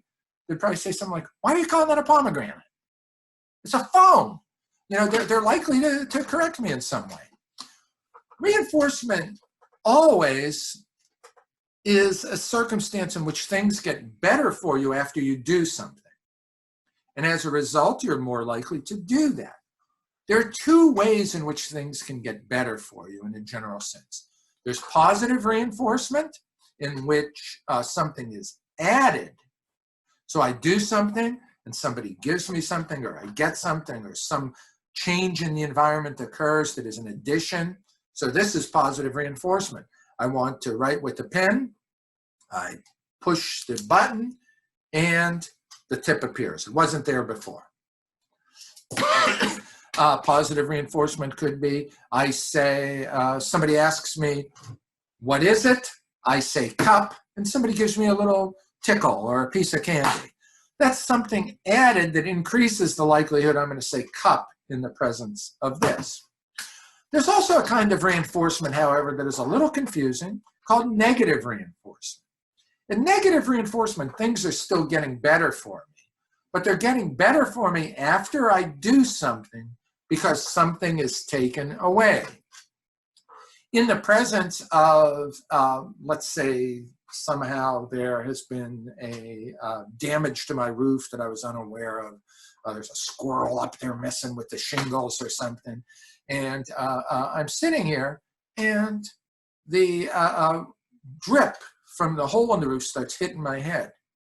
I'm likely to move to the side, to move everything away from the drip. Why? Because in the past, when I've moved away from dripping water, things have stayed dry. So that moving away from dripping water has been negatively reinforced. Things got better for me because I did something that took away the dripping on my head. The umbrella, putting up the umbrella when it's raining is negatively reinforced. It takes away the rain hitting the process of getting wet. There are many examples of negative reinforcement that occur. We frequently put on the brake in our car to take away the threat of getting a speeding ticket, or of seeing the odometer go up too high, the speedometer go up too high on the car. Negative reinforcement happens frequently. But keep in mind, negative reinforcement is a good thing for the person. It makes things better, and therefore that behavior is going to occur more often. One thing not to be confused about with reinforcement is that reinforcement doesn't only occur for some behaviors, it occurs for almost all behaviors. So if a child has learned to do things such as scream or throw things, it's likely that somewhere in the past when they've done those behaviors, things have gotten better for them. So that perhaps in my teaching arrangement, I have set it up where I ask the child, what is it? And the child says, glasses! When the child yells that way, and somebody says, yeah, well, excuse me, I'm sorry, I said the wrong thing. What is it? Pen! And the child yells at me and says, pen. In the past, somebody might have responded and say, yeah, it's a pen.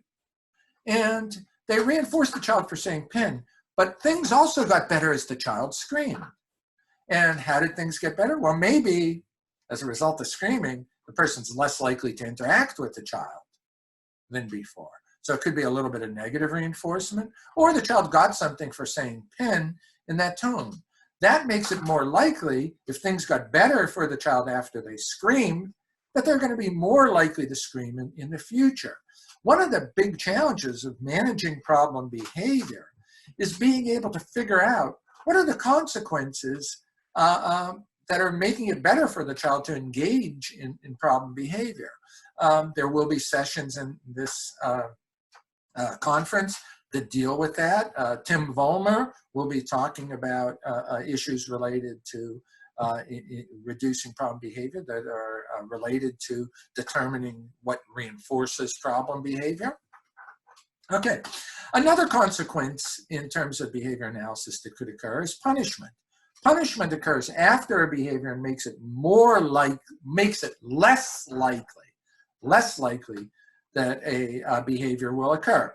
So if I pick up my coffee cup and I take a sip, and in the bottom of the coffee cup, there's old coffee that's been sitting there and grounds. The result of taking that reduces the chance that I'm going to pick up that coffee cup again. It's basically drinking from that cup has been punished. If I'm talking to somebody and I say, hey, look, it's a pomegranate. And they look at me and go, it's not a pomegranate. You know, and they make some face at me. My response, pomegranate, is basically being punished. Punishment is any consequence that reduces the future probability of behavior. Punishment is a very interesting phenomena. It probably exists in our behavior because it basically teaches us to avoid things that are getting worse. We wouldn't want to not experience punishment for things that are detrimental to us. If touching a hot stove didn't result in pain and pulling our hand away, we might put our hands on all sorts of hot things and end up creating some real damage to our hands. With that said, punishment is not a procedure that's frequently used in schools. It should be used very, very rarely, and only in conditions where the punishment is being used to reduce very significant, dangerous kind of behaviors, and any procedure should be overseen directly, should be reviewed for their ethical considerations. And the problem with punishment is that if a person is providing the punishment, that person is going to be established as something to be avoided, and you're going to set up the situation where the punisher becomes what's called a conditioned motivative operation. The sight of that person will result in the child who has been punished by that person to avoid them. Remember, though, that punishment is just something that happens. It's a consequence. Things get worse for us, and as a result, it reduces the future probability of behavior. With that said, the procedural use of punishment is highly regulated in schools and generally should not be used until other interventions using reinforcement procedures to build up other repertoires have been shown not to work. And you need to really be sure that punishment procedures are being very ethically and responsibly used if they have to be used, which should be almost never, or very, very rarely. Extinction is another consequence, and it's actually a part of the reinforcement process. When reinforcement stops, the behavior will fade. So using another example with a drinking glass, if I was drinking a glass of flavored water and I'm thirsty and I drink the water and I get to the end of the glass, I drank all the water, I go to pick up the glass and drink from it some more and there's no water in it, I'm going to stop drinking from that glass because the reinforcer is no longer being produced. Any behavior that has in the past been reinforced and the reinforcement stops will result in that behavior fading. Now, there are certain things we can do to make extinction less likely. There's, for reinforcement to work, it doesn't have to happen every time. So you can have certain schedules of reinforcement in which reinforcement only occurs on an intermittent basis, for instance, on a variable ratio, on average after so many responses. And behaviors that have been reinforced on that schedule of reinforcement are less likely to result in extinction.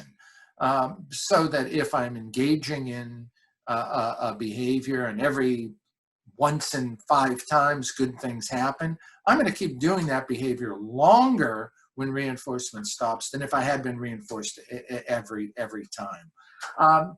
The details of schedules of reinforcement, of when do you reinforce after how many responses and so forth, are beyond the scope of this session. However, they will be talked about in other sessions throughout this conference, and you need to be aware that for reinforcement to be effective, it doesn't have to occur every time. So this ABC analysis and those technical terms I just described, and I hope I did an adequate job presenting them briefly to you so you have an idea what people are talking about in sessions when those terms come up. But the real reason they're helpful is they work to help us avoid guessing about what's going on inside the person. Rather, it situates our analysis in the relation between what the person does and what's happening around them. As I said before, that's optimistic. The ABC analysis allows us to check to see if the interventions we are providing, meaning the things we do to manipulate the environment, if they are really having an effect on the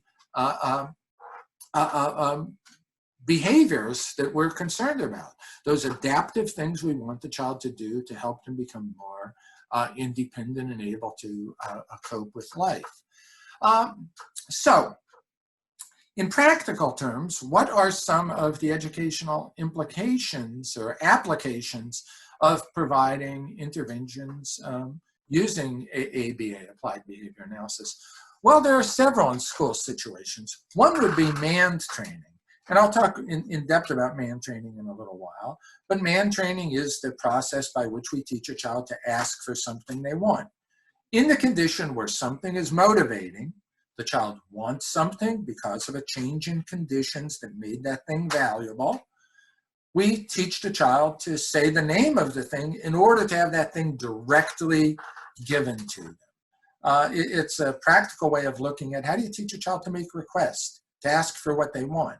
And you can teach that by manipulating the circumstances. Another educational application of applied behavior analysis is the use of discrete trial training. And this is where you figure out a specific skill that you want a child to emit. What is the specific behavior you want them to do in what specific circumstance? And you set up one little opportunity to practice that. You present the situation in which the child should give this skill, and then you decide whether the child does it or not, and then what the consequence is.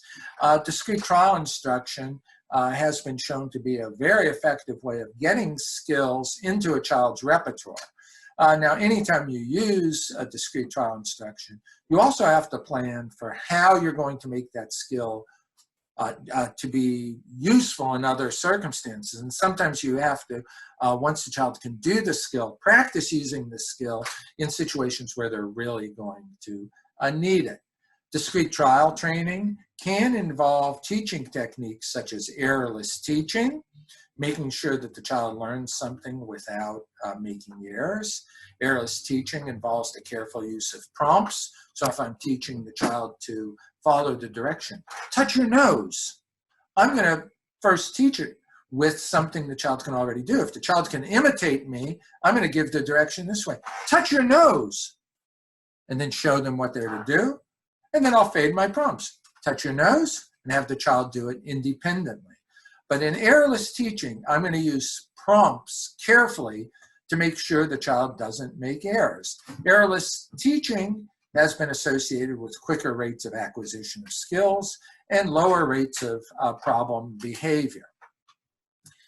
Another part of discrete trial instruction or discrete trial training is making sure you have a systematic way of responding when errors do occur. What happens if I say, touch your nose, and the child does this? In that situation, I'm going to pause, and then I'm going to repeat my direction, touch your nose, and follow it with immediate prompt to make sure the child doesn't make the mistake again. In other words, I'm going to help them as soon as possible get it right, so we're not spending too much time just dealing with errors. We're going to get the student into responding correctly as quickly as possible. And then I'm going to differentiate. I'm going to make it even better when the child does it independently next time. Another educational application of ABA are systematic approaches to instruction, such as direct instruction, where you have planful teaching of content that sets up a design of the instructional variables before you teach, and sets up a systematic way of providing that instruction and providing effective sequences of instruction that move from easy to hard, and teach the child to discriminate between key essential characteristics of what's being taught and non-essential characteristics. Direct instruction as a formal system was spelled out by Zig Engelman and has resulted in curricula such as reading mastery and language for learning and so forth. It is basically derived from a behavioral approach that looks at a very careful analysis of those antecedent stimuli, those antecedent conditions that are associated with ease of learning for students. Social skill building is an important aspect of instruction, as are altering the school culture. Behavior analysis has been used to reinforce teachers for reinforcing students and so forth. One aspect of this ABA stuff I'm going to be talking about is the idea of how do we teach those critical social communicative skills to students. And I mentioned earlier that behavior analysis is a way of doing that. This conference has frequently had presenters who have focused on very practical and very conceptual and the important conceptual aspects of teaching children to be effective social communicators.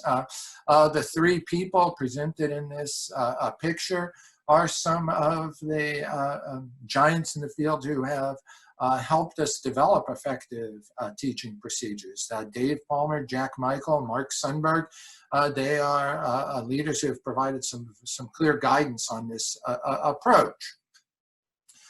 So what is the approach to teaching social communicative behavior through the use of applied behavior analysis.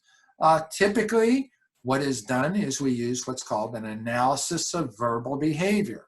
We look at the antecedents, the description of the behavior, and its consequence relative to things such as talking. And we look at things such as how do we get a child to ask for something? What are the conditions under which they will ask for something, and what are the consequences that result from asking? This is frequently called man training. We may provide training that involves tact training, teaching the child to say what they may see, hear, smell, taste, or touch. So in the presence of one thing, the child learns to say the name of this. In the presence of another thing, they learn to say the name of that. So that in the presence of pen, you say pen. In the presence of phone, you say phone. That is called tact training, being able to provide a verbal response that goes along with some aspect of the world we engage in, the sensory experiences we have. Tact training can get pretty complex because we experience all sorts of things. We might have to learn to say the name of experiences we've had. Oh, that was fun. And how we evaluate that. We may have to tact internal events. Oh, I have a pain. We may have to have tacts or names for actions. They're jumping, they're running. Tacts of whether there is a single item or lots of items. There's a pen. There's pens. The tact repertoire is critical to complex language and often becomes involved in situations that involve multiple responding. We also learn verbal responses through a process known as echoic skills. The act of repeating what somebody else says to us is so important that if I'm asked to go to the store by my wife and pick up some unbleached flour and brown sugar, and I fail to write it down, what makes it more likely that I'll get to the store and actually buy the unbleached flour and brown sugar is if, when my wife was telling me that, I said to her, oh, you want me to get unbleached flour and brown sugar? If I've echoed what she said, it sets up a situation where I can repeat that to myself, and then when I see those items, I can engage in the tact. There's the unbleached flour, there's the brown sugar. Repeating things, this rehearsal is an important skill. It's also a necessary component of learning to say the name of things we say. That if I couldn't repeat the word pen, how in the world would I learn to say pen when I see this? If I first didn't hear somebody else say it and I have repeated that behavior. Finally, another speaker skill that is common in our repertoires is somebody may say something to us and we say something different. Somebody may say ball, and then upon hearing ball, I might say throw, or I might say kick, or I might respond round. Hearing something and saying something different. This is sort of the basis for what gets into more complex conversations, not in such simple ways though. An analysis of conversation is a little more complex, but answering questions, filling in words, word associations, it's a very important skill related to being able to hear somebody say something and responding appropriately. There are also skills that might not involve speaker behaviors, such as following directions, responding as a listener. Somebody may say, get the pen. And what I need to do is reach down and grab the pen. It doesn't involve me saying pen necessarily. This is another set of verbal skills that can be taught through an analysis. When the antecedent is here, touch pen, the behavior we want to see occur is touching the pen, and the consequence will be some general good stuff happening, some reinforcement for doing so. There are also a set of responses related to imitation. Somebody does this, and I do the same thing. Somebody does this, and then I would do the same thing that they did. Seeing somebody do something and repeating what they do. It's an important step in the learning process, being able to watch somebody and replicate what they have done. And finally, match to sample, so that if there are lots of things in front of me and somebody hands me a pen and says match, I take the pen and put it with the other pen. It's putting things together or bringing things together in proximity that share some characteristic. So then what I've been going over so far are these basic verbal operants. There are speaker skills, such as the mand, the tact, the intraverbal, the echoic, and in certain situations, imitation. If somebody is learning sign language, imitation is equivalent to the echoic. So it could be part of a speaker skill. You also have a speaker skill of writing, for instance. You also have listener skills, such as somebody talking to you, and as a result, you doing something. And these basic kind of skills, asking for what we want, labeling the things we see or hear, answering questions when somebody talks to us, repeating what has been said to us. Those basic core skills can come together and be involved in complex verbal interactions. So somebody might say to me, hey, can you tell me something that's used to help you remember? And I say, oh, I have a jump drive. And my response seems simple, something that helps us remember. And I look down, I'm tacting that, but I'm also responding to what the person said. That's multiple control. The antecedent resulted in me doing lots of different things. But that complex response is composed of other little responses, such as the tactive jump drive, the jump drive, such as listening to the question, responding appropriately. Complex verbal behavior is going to be talked about a lot in this conference. And in order to get that, having an idea that the mand is requesting, the tact is saying what you see, hear, feel, touch, smell, so forth. The intraverbal is somebody says something to you and you say something different. The echoic is hearing something and saying the same thing. An understanding of those verbal relations plus the role of the listener, in which somebody says something to you and you do something. Those basic skills are critical to understanding the content of a lot of the sessions.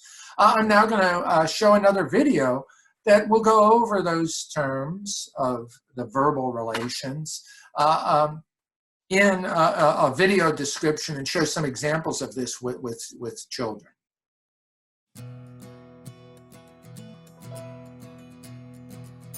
In this segment, we're going to talk about the basic verbal operants. Aiden's talking to you. In behavior analysis, language is viewed as something that the child does. It is behavior. Find your names. Language is affected by antecedents and consequences like all other behavior. A behavior analysis of language allows teachers to use the environment to assist students in communicating more effectively. We're going to go to the table for a minute. Aaron, give the card to Aiden. There are 4 basic verbal operants that have been identified. They are the mand, the tact, the intraverbal, and the echoic. You want both of them? Turtle. Do you want the turtle? Push. The antecedent for the mand is a motivative operation. Mands are controlled by the child wanting something. Wanting something leads the child to ask for that thing, and mands are reinforced by specific consequences. You're swinging. In other words, the child wants something, they say it, and they get it. Apples and bananas. Apples and bananas. Okay, we can do apples and bananas. Listen. What do you hear? Horn. That's right, it is a horn. Tacts are verbal operants that are controlled by sensory antecedents. The child hears sees, smells, tastes, or feels something. How does this feel? Soft. It is soft. What is it, Sarah? It is a goat. The consequence for attack is non-specific. The child does not necessarily get what they say. A common word for tacting is labeling. Socks and shoes. You fly a kite. The intraverbal and the echoic are very similar verbal operants. Both the echoic and the intraverbal have in the antecedent condition a verbal stimulus. Bird says, choo-choo. Frog says, For the intraverbal, somebody will say something to the student. Tie your, an elephant says. The student will then respond with a verbal response that is different than what was initially said to them. Common names for intraverbal include answering questions, what's a frog say? doing word associations, or filling in the blanks. You write with the this. Thomas the T. Roar says the what? Intraverbals are reinforced by non-specific consequences. Smell the flowers. Smell the flowers. Echoic means echoing or repeating what has been said to you. Bingo. Bingo. Tubby time. Tubby time. Baby sleeping. Baby sleep. In the echoic, the student's response and the antecedent share formal characteristics. Go eat. Go eat. Oh. In addition to teaching the primary verbal operants, it is important that we teach skills that do not necessarily involve the student responding as a speaker.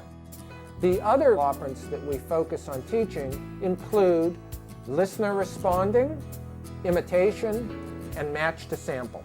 Touch block. Clap your hands. Shake the maraca. Find the rabbit. Show me crying. Stand up.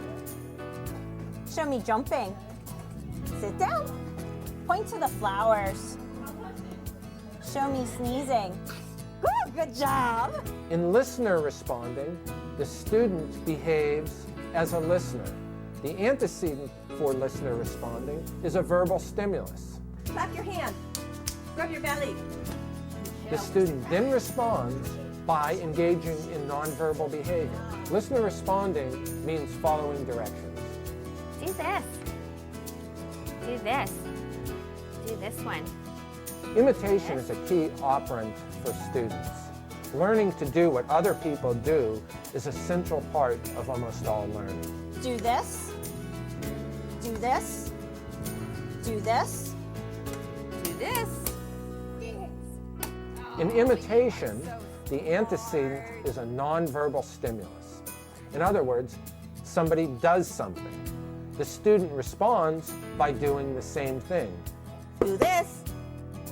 Great. Do this. Great. Here's your stick. Again, the consequence is non-specific. Find this one. Match to sample involves making comparisons. It is a key skill related to almost all future academic learning for students. What was same? Find this one. Where does this go? Match. In match to sample behavior, the antecedent is generally nonverbal. Where's this one?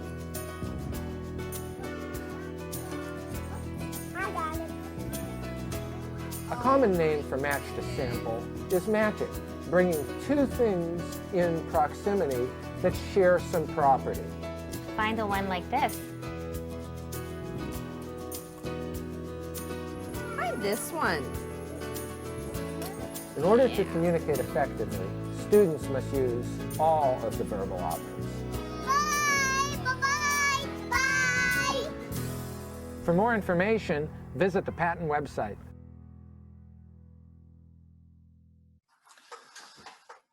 So here are a list of sessions that will address issues related to teaching social communicative competencies. Most of these sessions will relate to the idea of the analysis of verbal behavior. Judah Axe will talk about the topic I just mentioned, teaching multiply controlled intraverbal behavior. Francesca Delia Espinosa will talk about a behavioral account of early social language and early childhood development of verbal skills.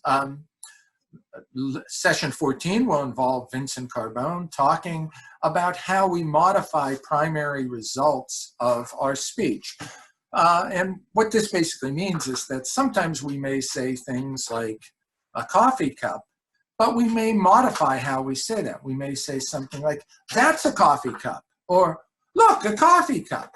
Those additional words tell the listener something about why we're tacting that item.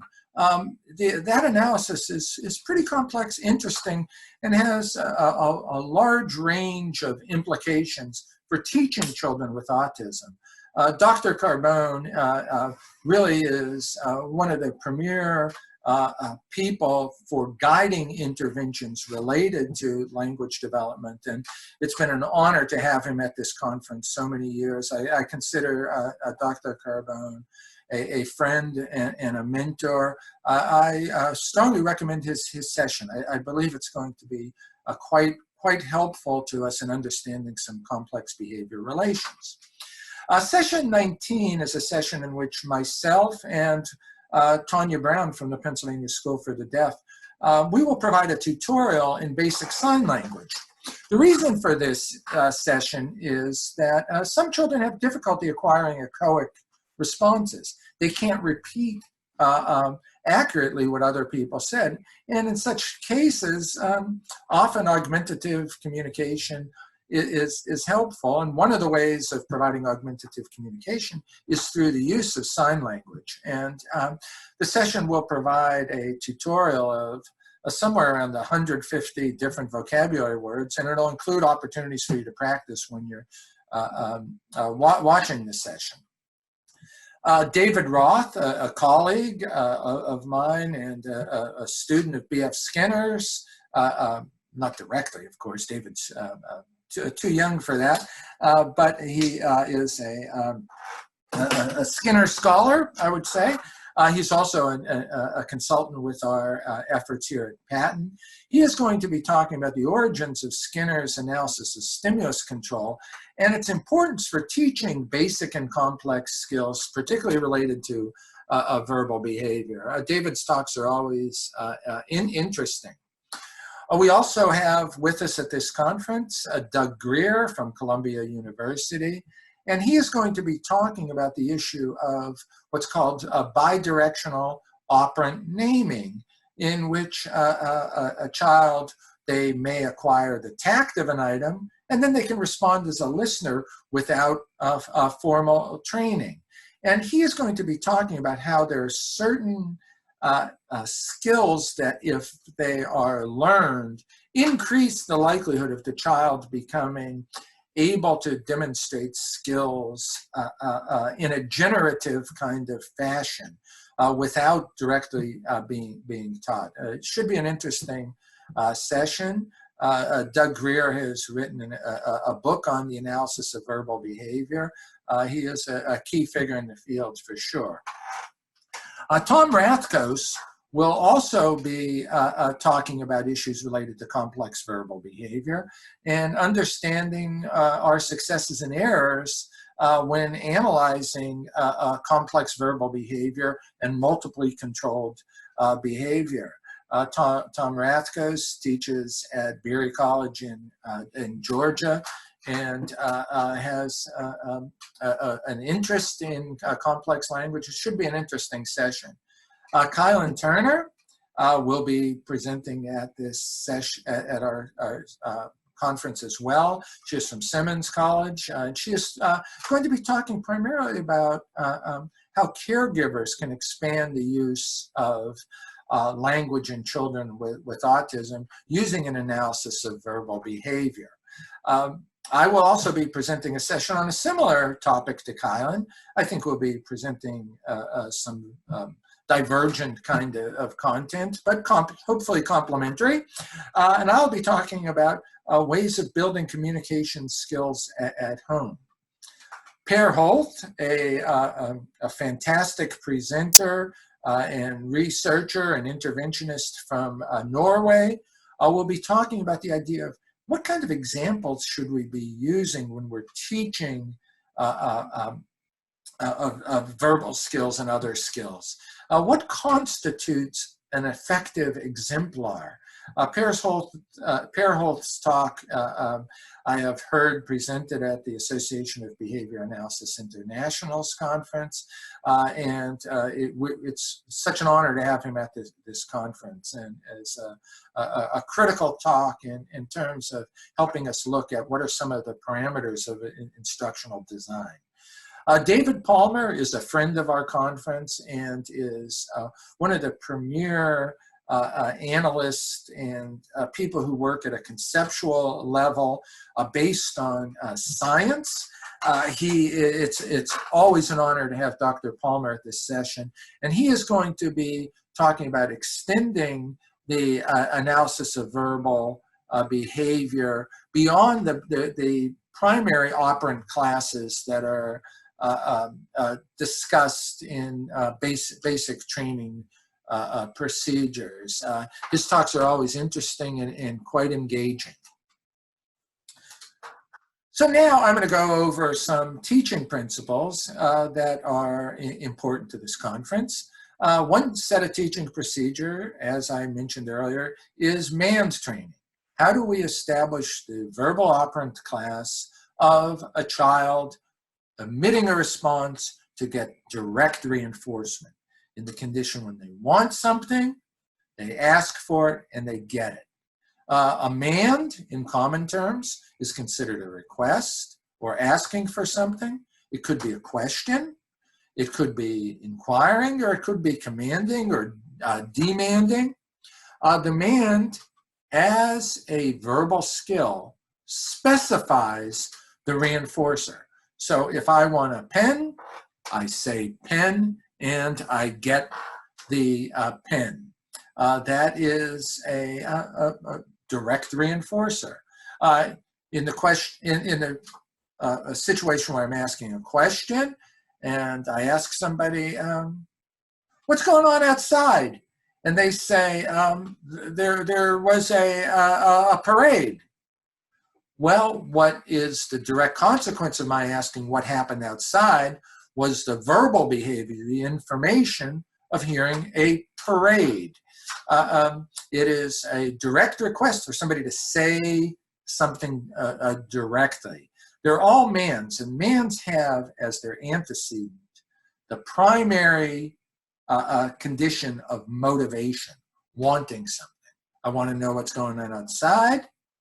That information would be valuable to me in the moment because I heard a noise, and in the past knowing what the noise is was reinforcing for me. So I say, what's going on outside? Hearing the parade is directly reinforcing. Most of our requests are for more direct things. So I say, may I have a drink? And somebody brings me a drink, and I drink it. Want drink, say drink, get drink. It's the basic operant arrangement. I could also ask for actions. I could be a basketball coach, and I could see a player underneath the basket, and I could say, jump! And the person jumps. My request for an action results in that reaction occurring. So basically what I'm going to do now is show you two videos on MAND training. The first video is of a young girl acquiring some MANDs through sign language. It is an example of a teacher who has worked with this student to provide lots of opportunities for her to ask for things. You're going to see in this video the teacher providing some prompts, which are primarily imitation prompts, where the teacher will show her the sign, that the little girl is to use, and then the little girl emits the sign and gets what she's asking for. The teacher varies the kind of things the student is asking for, so the student is learning that in the condition where I want this, I say one thing. In the condition where I want something else, I say something else. So if I want the ball, I say ball. If I want tickles, I say tickle. If I want a drink, I say drink. Man training involves making sure you're teaching the specific response that'll get you the specific reinforcer. In the second video, there is a short example of my working with a student who has learned some tasks, and I'm teaching her to ask for a variety of things in the course of her classroom. I just want to be clear here, though, that these are just two examples of man training. There are also situations, and you'll see this in some of the sessions on social skills training for older students, in which manding doesn't look like the two sessions I'm showing you. So don't think that all man training looks like these two sessions. But if you're establishing a basic manned repertoire in a student who is unable to ask, some of the man training may indeed look like the following two videos. I hope you enjoyed them, and I'll see you back here in just a second. I brought more. What? Bubbles.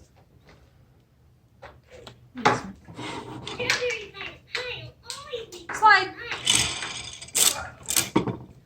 What? Are you making bread? Where's the bread? Slide.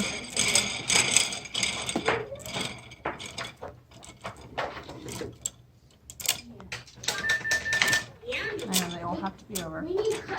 Ready? Slide. Slide.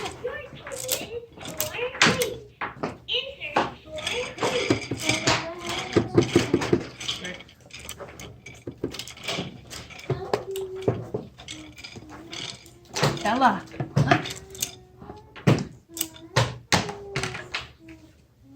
Snow. Snow. Ready? Snow.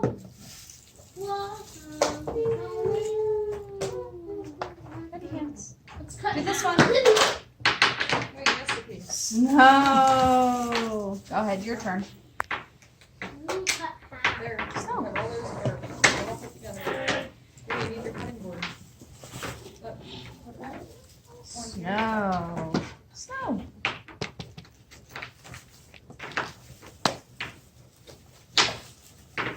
Let's do this one. Cracker. Cracker. Cracker. A cracker.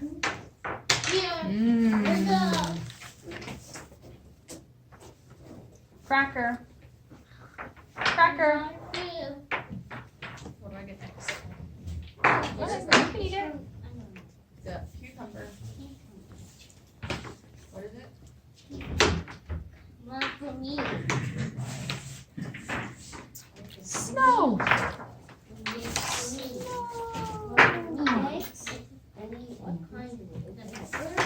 Yep.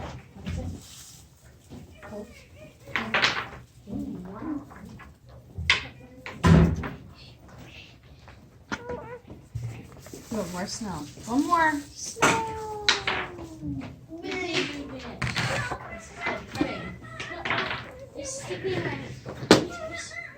The ball.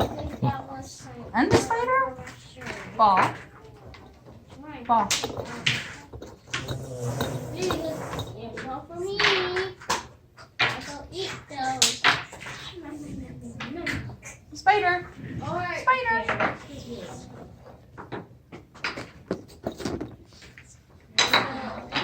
Spider. One for me. Spider. Apples. Well, I get a half. You get a half. Now what? Thank you.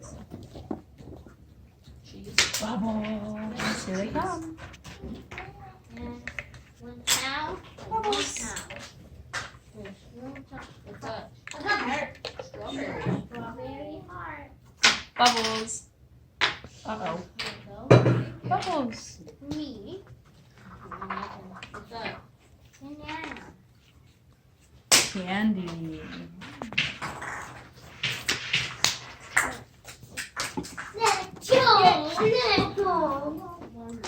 Slide. There it is.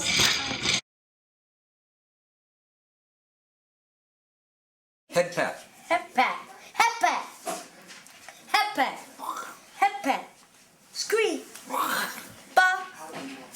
Head pat. Let's get ready. Car. Call. Rock. Walk. Walk. Walk. Walk. 5 here. Right here. Do this one. Do this one. Okay, well, we'll have to see. Have a seat. There you go. Head pat. Head pat. I say scream. I say Rock. walk. Walk. Walk. Walk. Walk. Walk. Ah! Scream. Head pat. Here's the. Ba. Here it comes. Get ready. Okay, get ready. Ba. Ball. Gotcha. Ba. Ball. Come here. Oh. Ba. Ball. Here it comes. Get ready. Ba. Yeah. Sit here. Do this one. Check out.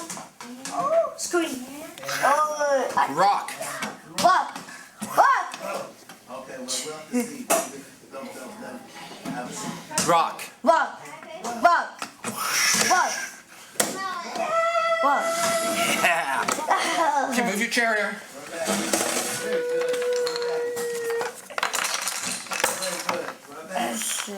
T. Very good. Well T. done. Goes right in there. Hold on, missed it. Okay, come on. V. Throw it back, buddy. U. You. Throw it back. Let's see. There's you. R. P. Good. P. K. Okay, well, we'll have to see. Get ready. Very good. Head pat. Head pat. Head pat. Head pat. That's right. It's our turn. G. Oh, Kyle? J. J.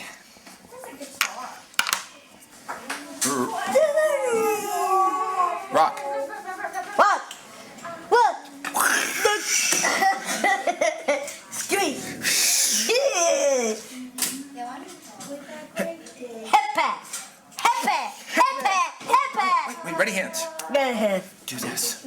Cheese. Do this. Do this. Do this like this. Do this. Like this. That's it. Get ready. Walk. Rock. Walk. So we don't have many sessions directly on man training at this conference. I will be covering basic communication skills, and in that session I talk quite a bit about programs related to Manding. I also talk about Manding in the session on sign language, so those two will help. Chris Burke and his team will be covering some of the techniques to teach advanced Manding to older students. And I again would suggest you go to the archive sessions. There are some links here for a basic man training and advanced man training that might be helpful to you. Some words about data. This is a key aspect of this conference. Understanding some of this may help you access the results of studies that are presented in various sessions. And data is collected because human memory is quite fallible. Data is going to help us recall what has happened and therefore respond to patterns that we see in data as we go. Data should help us adjust programming. That when we're keeping track of how a student is progressing, if we have data that shows what direction skill acquisition is going, we should be able to make changes without having to guess. While we're taking data in programs, we should remember that we should be taking data on important events and on aspects of the student's programming that we're actually going to adjust based on the data. You can't take data on everything. We should be taking data on those things that are important and that support teaching and learning. So here are some types of data that you might hear. You might hear data that relates to counts. What is the frequency of a response? How often does it occur? And you'll see the child engaged in 20 correct responses per minute.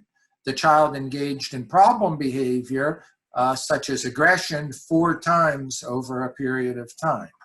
You may also have data that relates to timing. How long did the behavior last? What was its duration? The child engaged in a temper tantrum that lasted 10 minutes. The child completed problems for a 7-minute period. You may have continuous systems of data where every response is counted, or in some situations you might have sample data where you probe. For instance, you may be teaching a child errorlessly to tact something like the timer or a ball, and you probe it once a day and you see if they get it right or wrong. You teach it all day and then you probe it the next day to see if they get it. There is sampled data as well. You have probes of various skills a child may master, and you may have a cumulative response, which I'll show some examples of that in a minute. Remember that graphs are set up in lots of different ways, but they are quite valuable. A graph will provide a quick check of how a program or intervention is working. It is a way of looking at something and in one eyeful, being able to see the history of how that child responded. If something is really important to take data on, we should also have a graph so that we can get a summary of the history of that behavior under the conditions it has occurred over time, so that we can look at that and see what the pattern is over the period we're concerned about. Graphs will help determine if things are working. If I make a change in my teaching, the graph should change in the direction we want it to change. So if the child isn't learning, and we introduce some technique to improve learning, there should be a line called a phase change, and we should see afterwards that the skill actually increases in how often it's happening. So that the graph shows us whether the intervention is actually functioning to change behavior or not. On the graphs, there are several things you should be aware of. Graphs generally are L-shaped. The bottom part of that L is called the x-axis, and it's generally a measure of time. And the y-axis is generally a measure of how much a behavior is occurring. So the y-axis will measure what it is we're doing in the environment, and the x-axis will show the behavior in some ways. So there are lots of types of studies, which I'll show you in some graphs. I think it'll be easier to understand. These graphs show cumulative records of progress. The time goes across the x-axis, and the total number of skills mastered is represented on the y-axis. And you can see for this student named Dylan that on the first graph, for skills related to manding, on November 27th, he had no mands, and by December 25th, he had acquired 6 mands, and at the end of the year, by May 7th, he had learned to ask for 20 different things. This is a cumulative count of how many skills the child has mastered. Cumulative skill graphing is often used in instructional programs. Here is an example of a graph charting success within a program. So you have a particular test score, a measure of how a child is performing on some academic task. You first establish a baseline of how does the child do on that task without instruction. Then you begin instruction, which is intervention 1, And you'll see, by the way, these X's are going to represent an aim line on a graph, which is occasionally shown in research and intervention programs. So the child's average performance during baseline was at 15, a score of 15. And we want to get the child up to a score of 55 over 16 sessions. We then draw a phase line for when instruction begins. The first intervention, you can see on the graph, was not successful. There is no real increase. And after 2 consecutive days without progress, you introduce a new intervention. And that intervention seems to be working. Now, if you had a line on there connecting the 2 X's, you can see that the second intervention follows more closely the aim that we want to see work for the child. In many of the studies presented in this conference, you will see what's called a multiple baseline. So in multiple baseline, the idea is you're comparing a student's performance to their own performance. So you may teach one skill at baseline, provide an intervention, see how it works, while you keep the second skill with the same intervention in baseline for a period until you introduce. If it goes up, you can be fairly sure that this intervention is working across 2 or 3 conditions.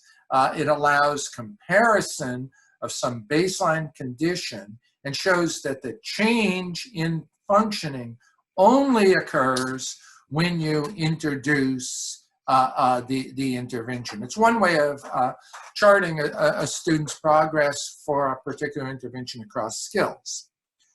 Here is another basic way of comparing data in which you have what's called a AB design, alternating conditions. So you have baseline, you introduce an intervention, you see a change, you go back to no intervention, the behavior drops, and then you're looking at, if you start the intervention again, do things get better again?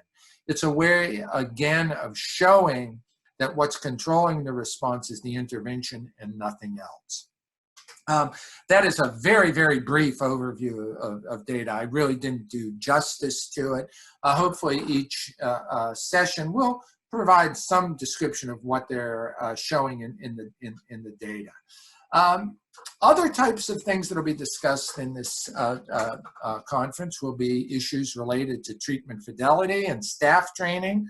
And basically the idea here is that you only have good instruction and good data if we are checking to make sure that instruction is provided the way it has been written and that the data reflects what actually happens. This kind of increase in effectiveness is the result of checks, fidelity checks. Here's an example of a fidelity check for teaching imitation skills. It lists the various steps that a teacher would use when teaching imitation, and a third observer would watch and see, did the teacher do the things or not do the things on the list? Instructional fidelity is critical in making sure interventions work. One of the things that has been found consistently as the interventions that are most likely to fail are interventions that are not ran consistently the way they are written. And that's the reason most interventions fail. It's not because they're not effective, it's just people didn't do them consistently or the way they were written.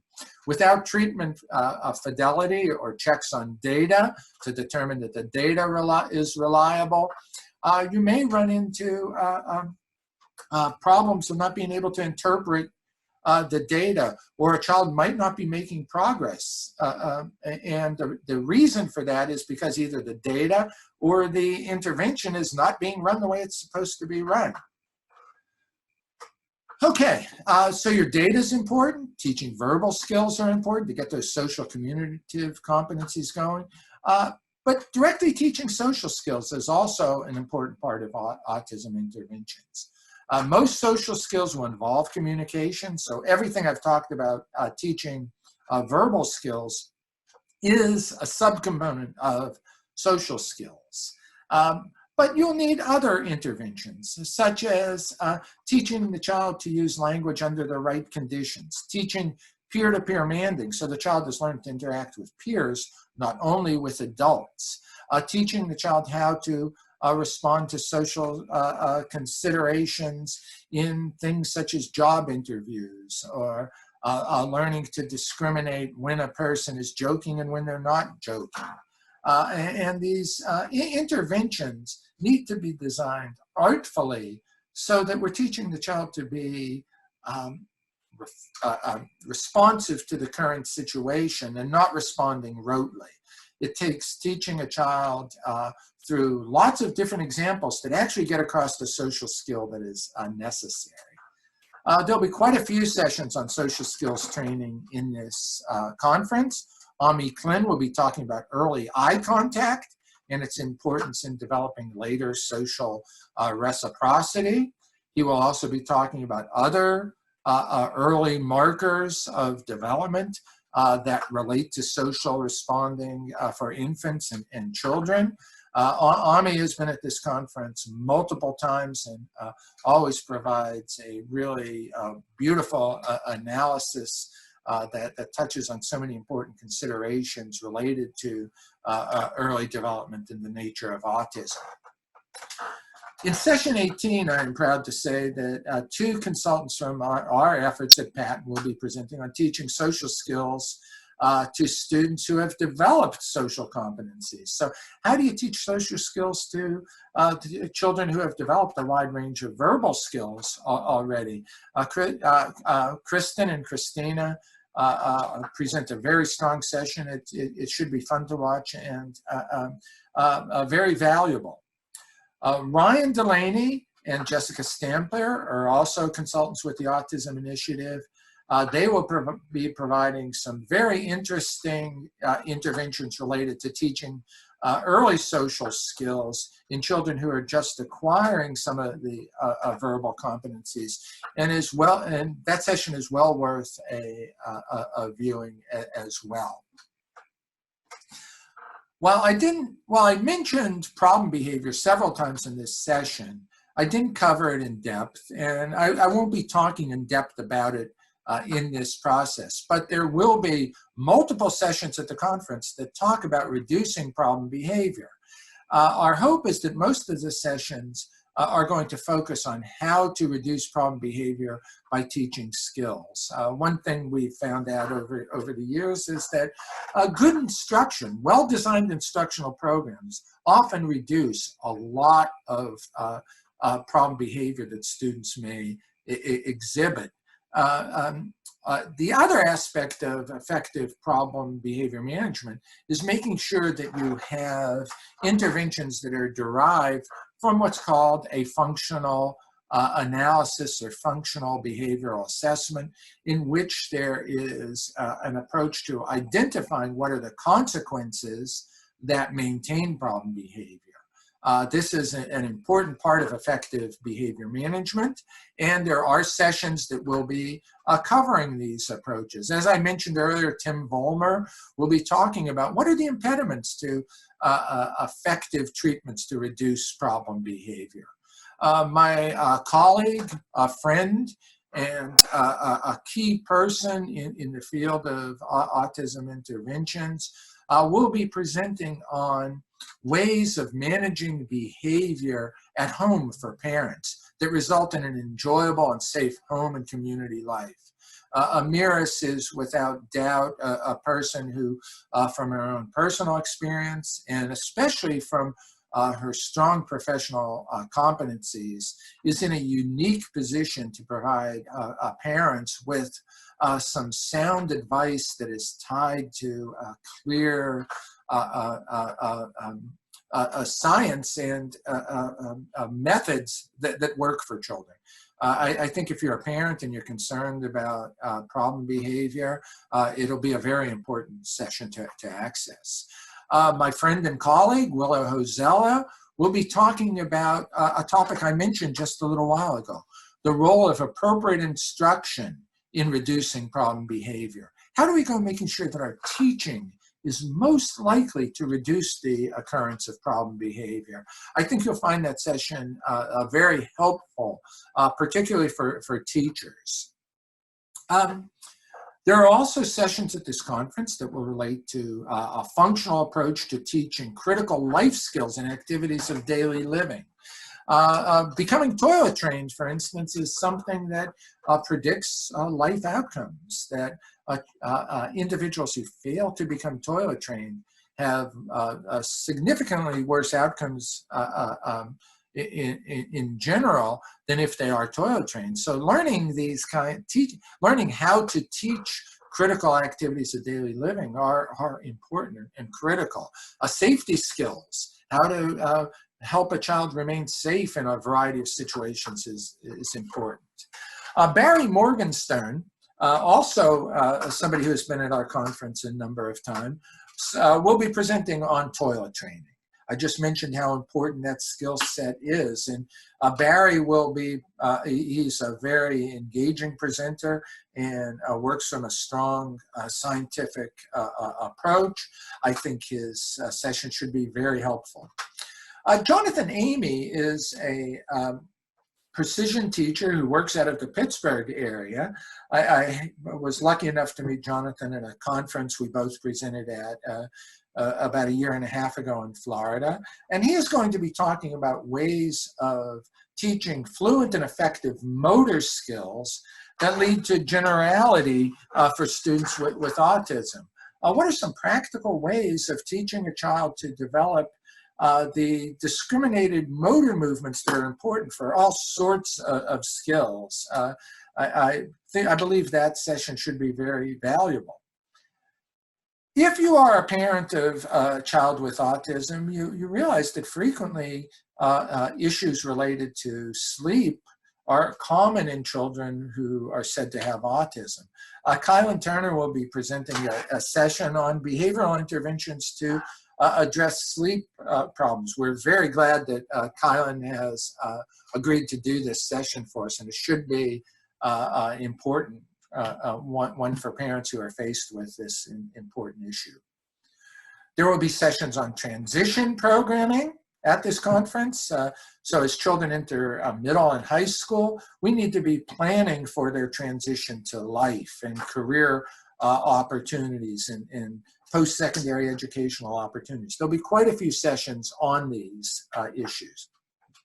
Our opening session by Phil Canfush will talk about Bearcat Best, a program that he has used to build excellence through skill training in post-secondary interventions. Sherry Fishbaugh will be talking about autism and higher education beyond academics. What about employment? How do we get post-secondary outcomes that will result in individuals with autism being more employable?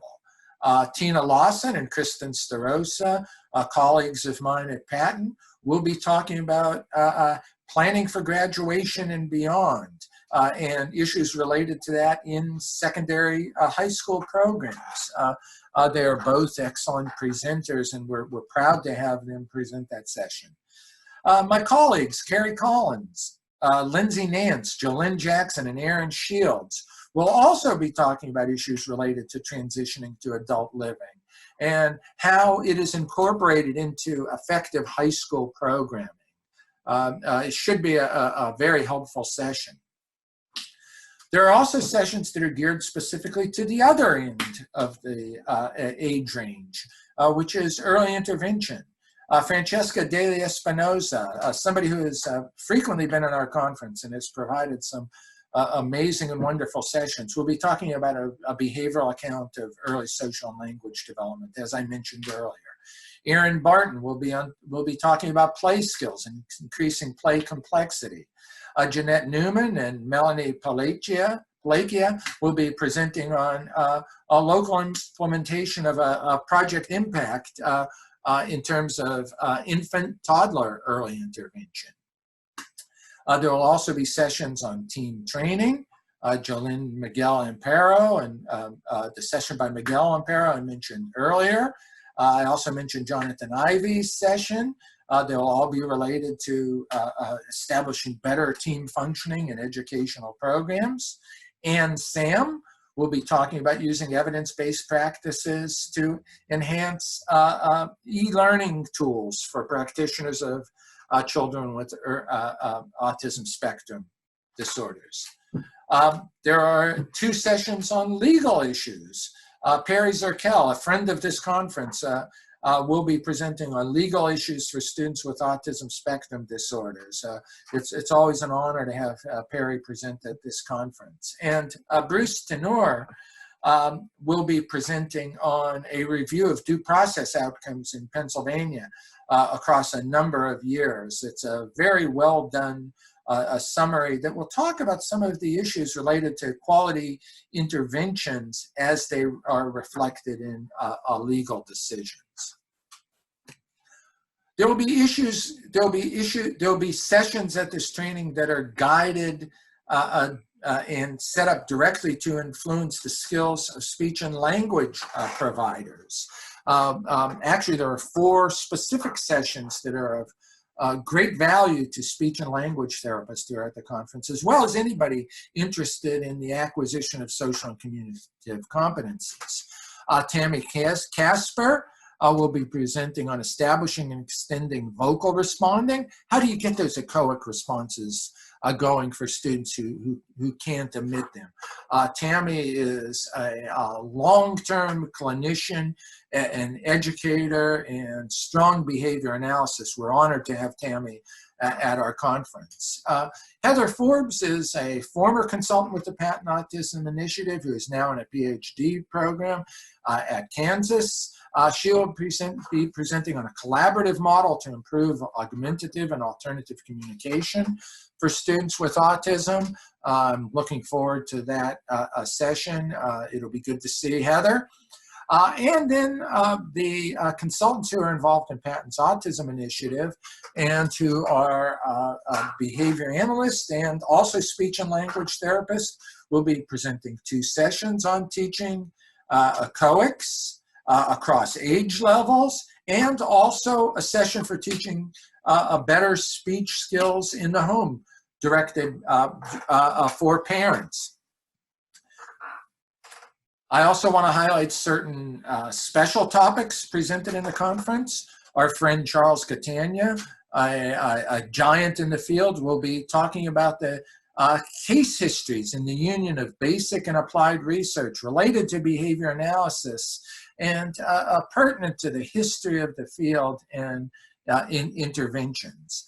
We also have 2 sessions on related to studies of neurological functioning that I think are going to be quite interesting and sort of tying behavior analysis to brain function. Often the idea of behavior analysis is seen as being something that is not compatible with neurological studies or investigation of the operation of our bodies under the skin.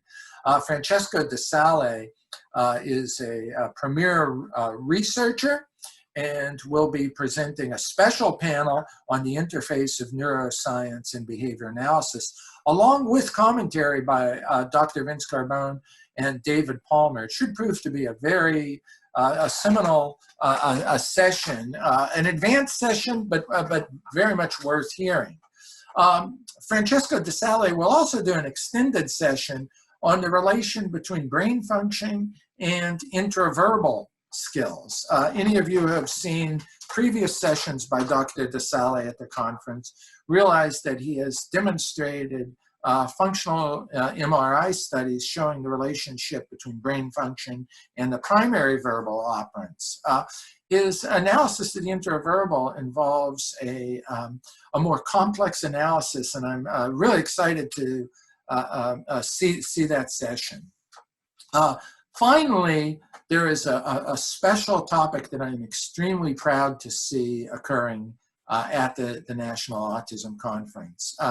The Patent Autism Initiative has been collaborating closely with the Pennsylvania School for the Deaf to develop evidence-based approaches for children who have autism and also happen to be deaf. The session should be quite interesting and very informative for addressing the needs of a unique population in a very empirical and practical fashion. There are also 2 sessions that will occur that are highly specific to response, in addition to the session mentioned earlier by Dr. Sam, are these 2 sessions related to responses to COVID-19. Francesca de Espinosa will be talking about parents as educators and lessons learned during the COVID-19 lockdown in Italy. And Amira Stipuglia will be presenting on the idea that school is closed. And what are you asking me to do? How to assist parents in the process of virtual instruction for students with autism. So that's it for this session. I've really covered quite a bit in terms of basic concepts and a description of sessions. I think that almost all the presenters in this session will post their emails, and you'll be able to ask them questions through that route. Other questions can be addressed to either myself or Amira Stipuglia if you're unable to contact the speakers, and we'll see what we could do. I do want to take this moment to thank you for attending this session, and especially for being part of the National Autism Conference. We really hope you have an enjoyable experience, an experience that you can contact from the comfort of your own couch. So thank you for being here, and the sessions, I hope, will make sure that life is better for you and for the children you care for. Thank you very much, and enjoy.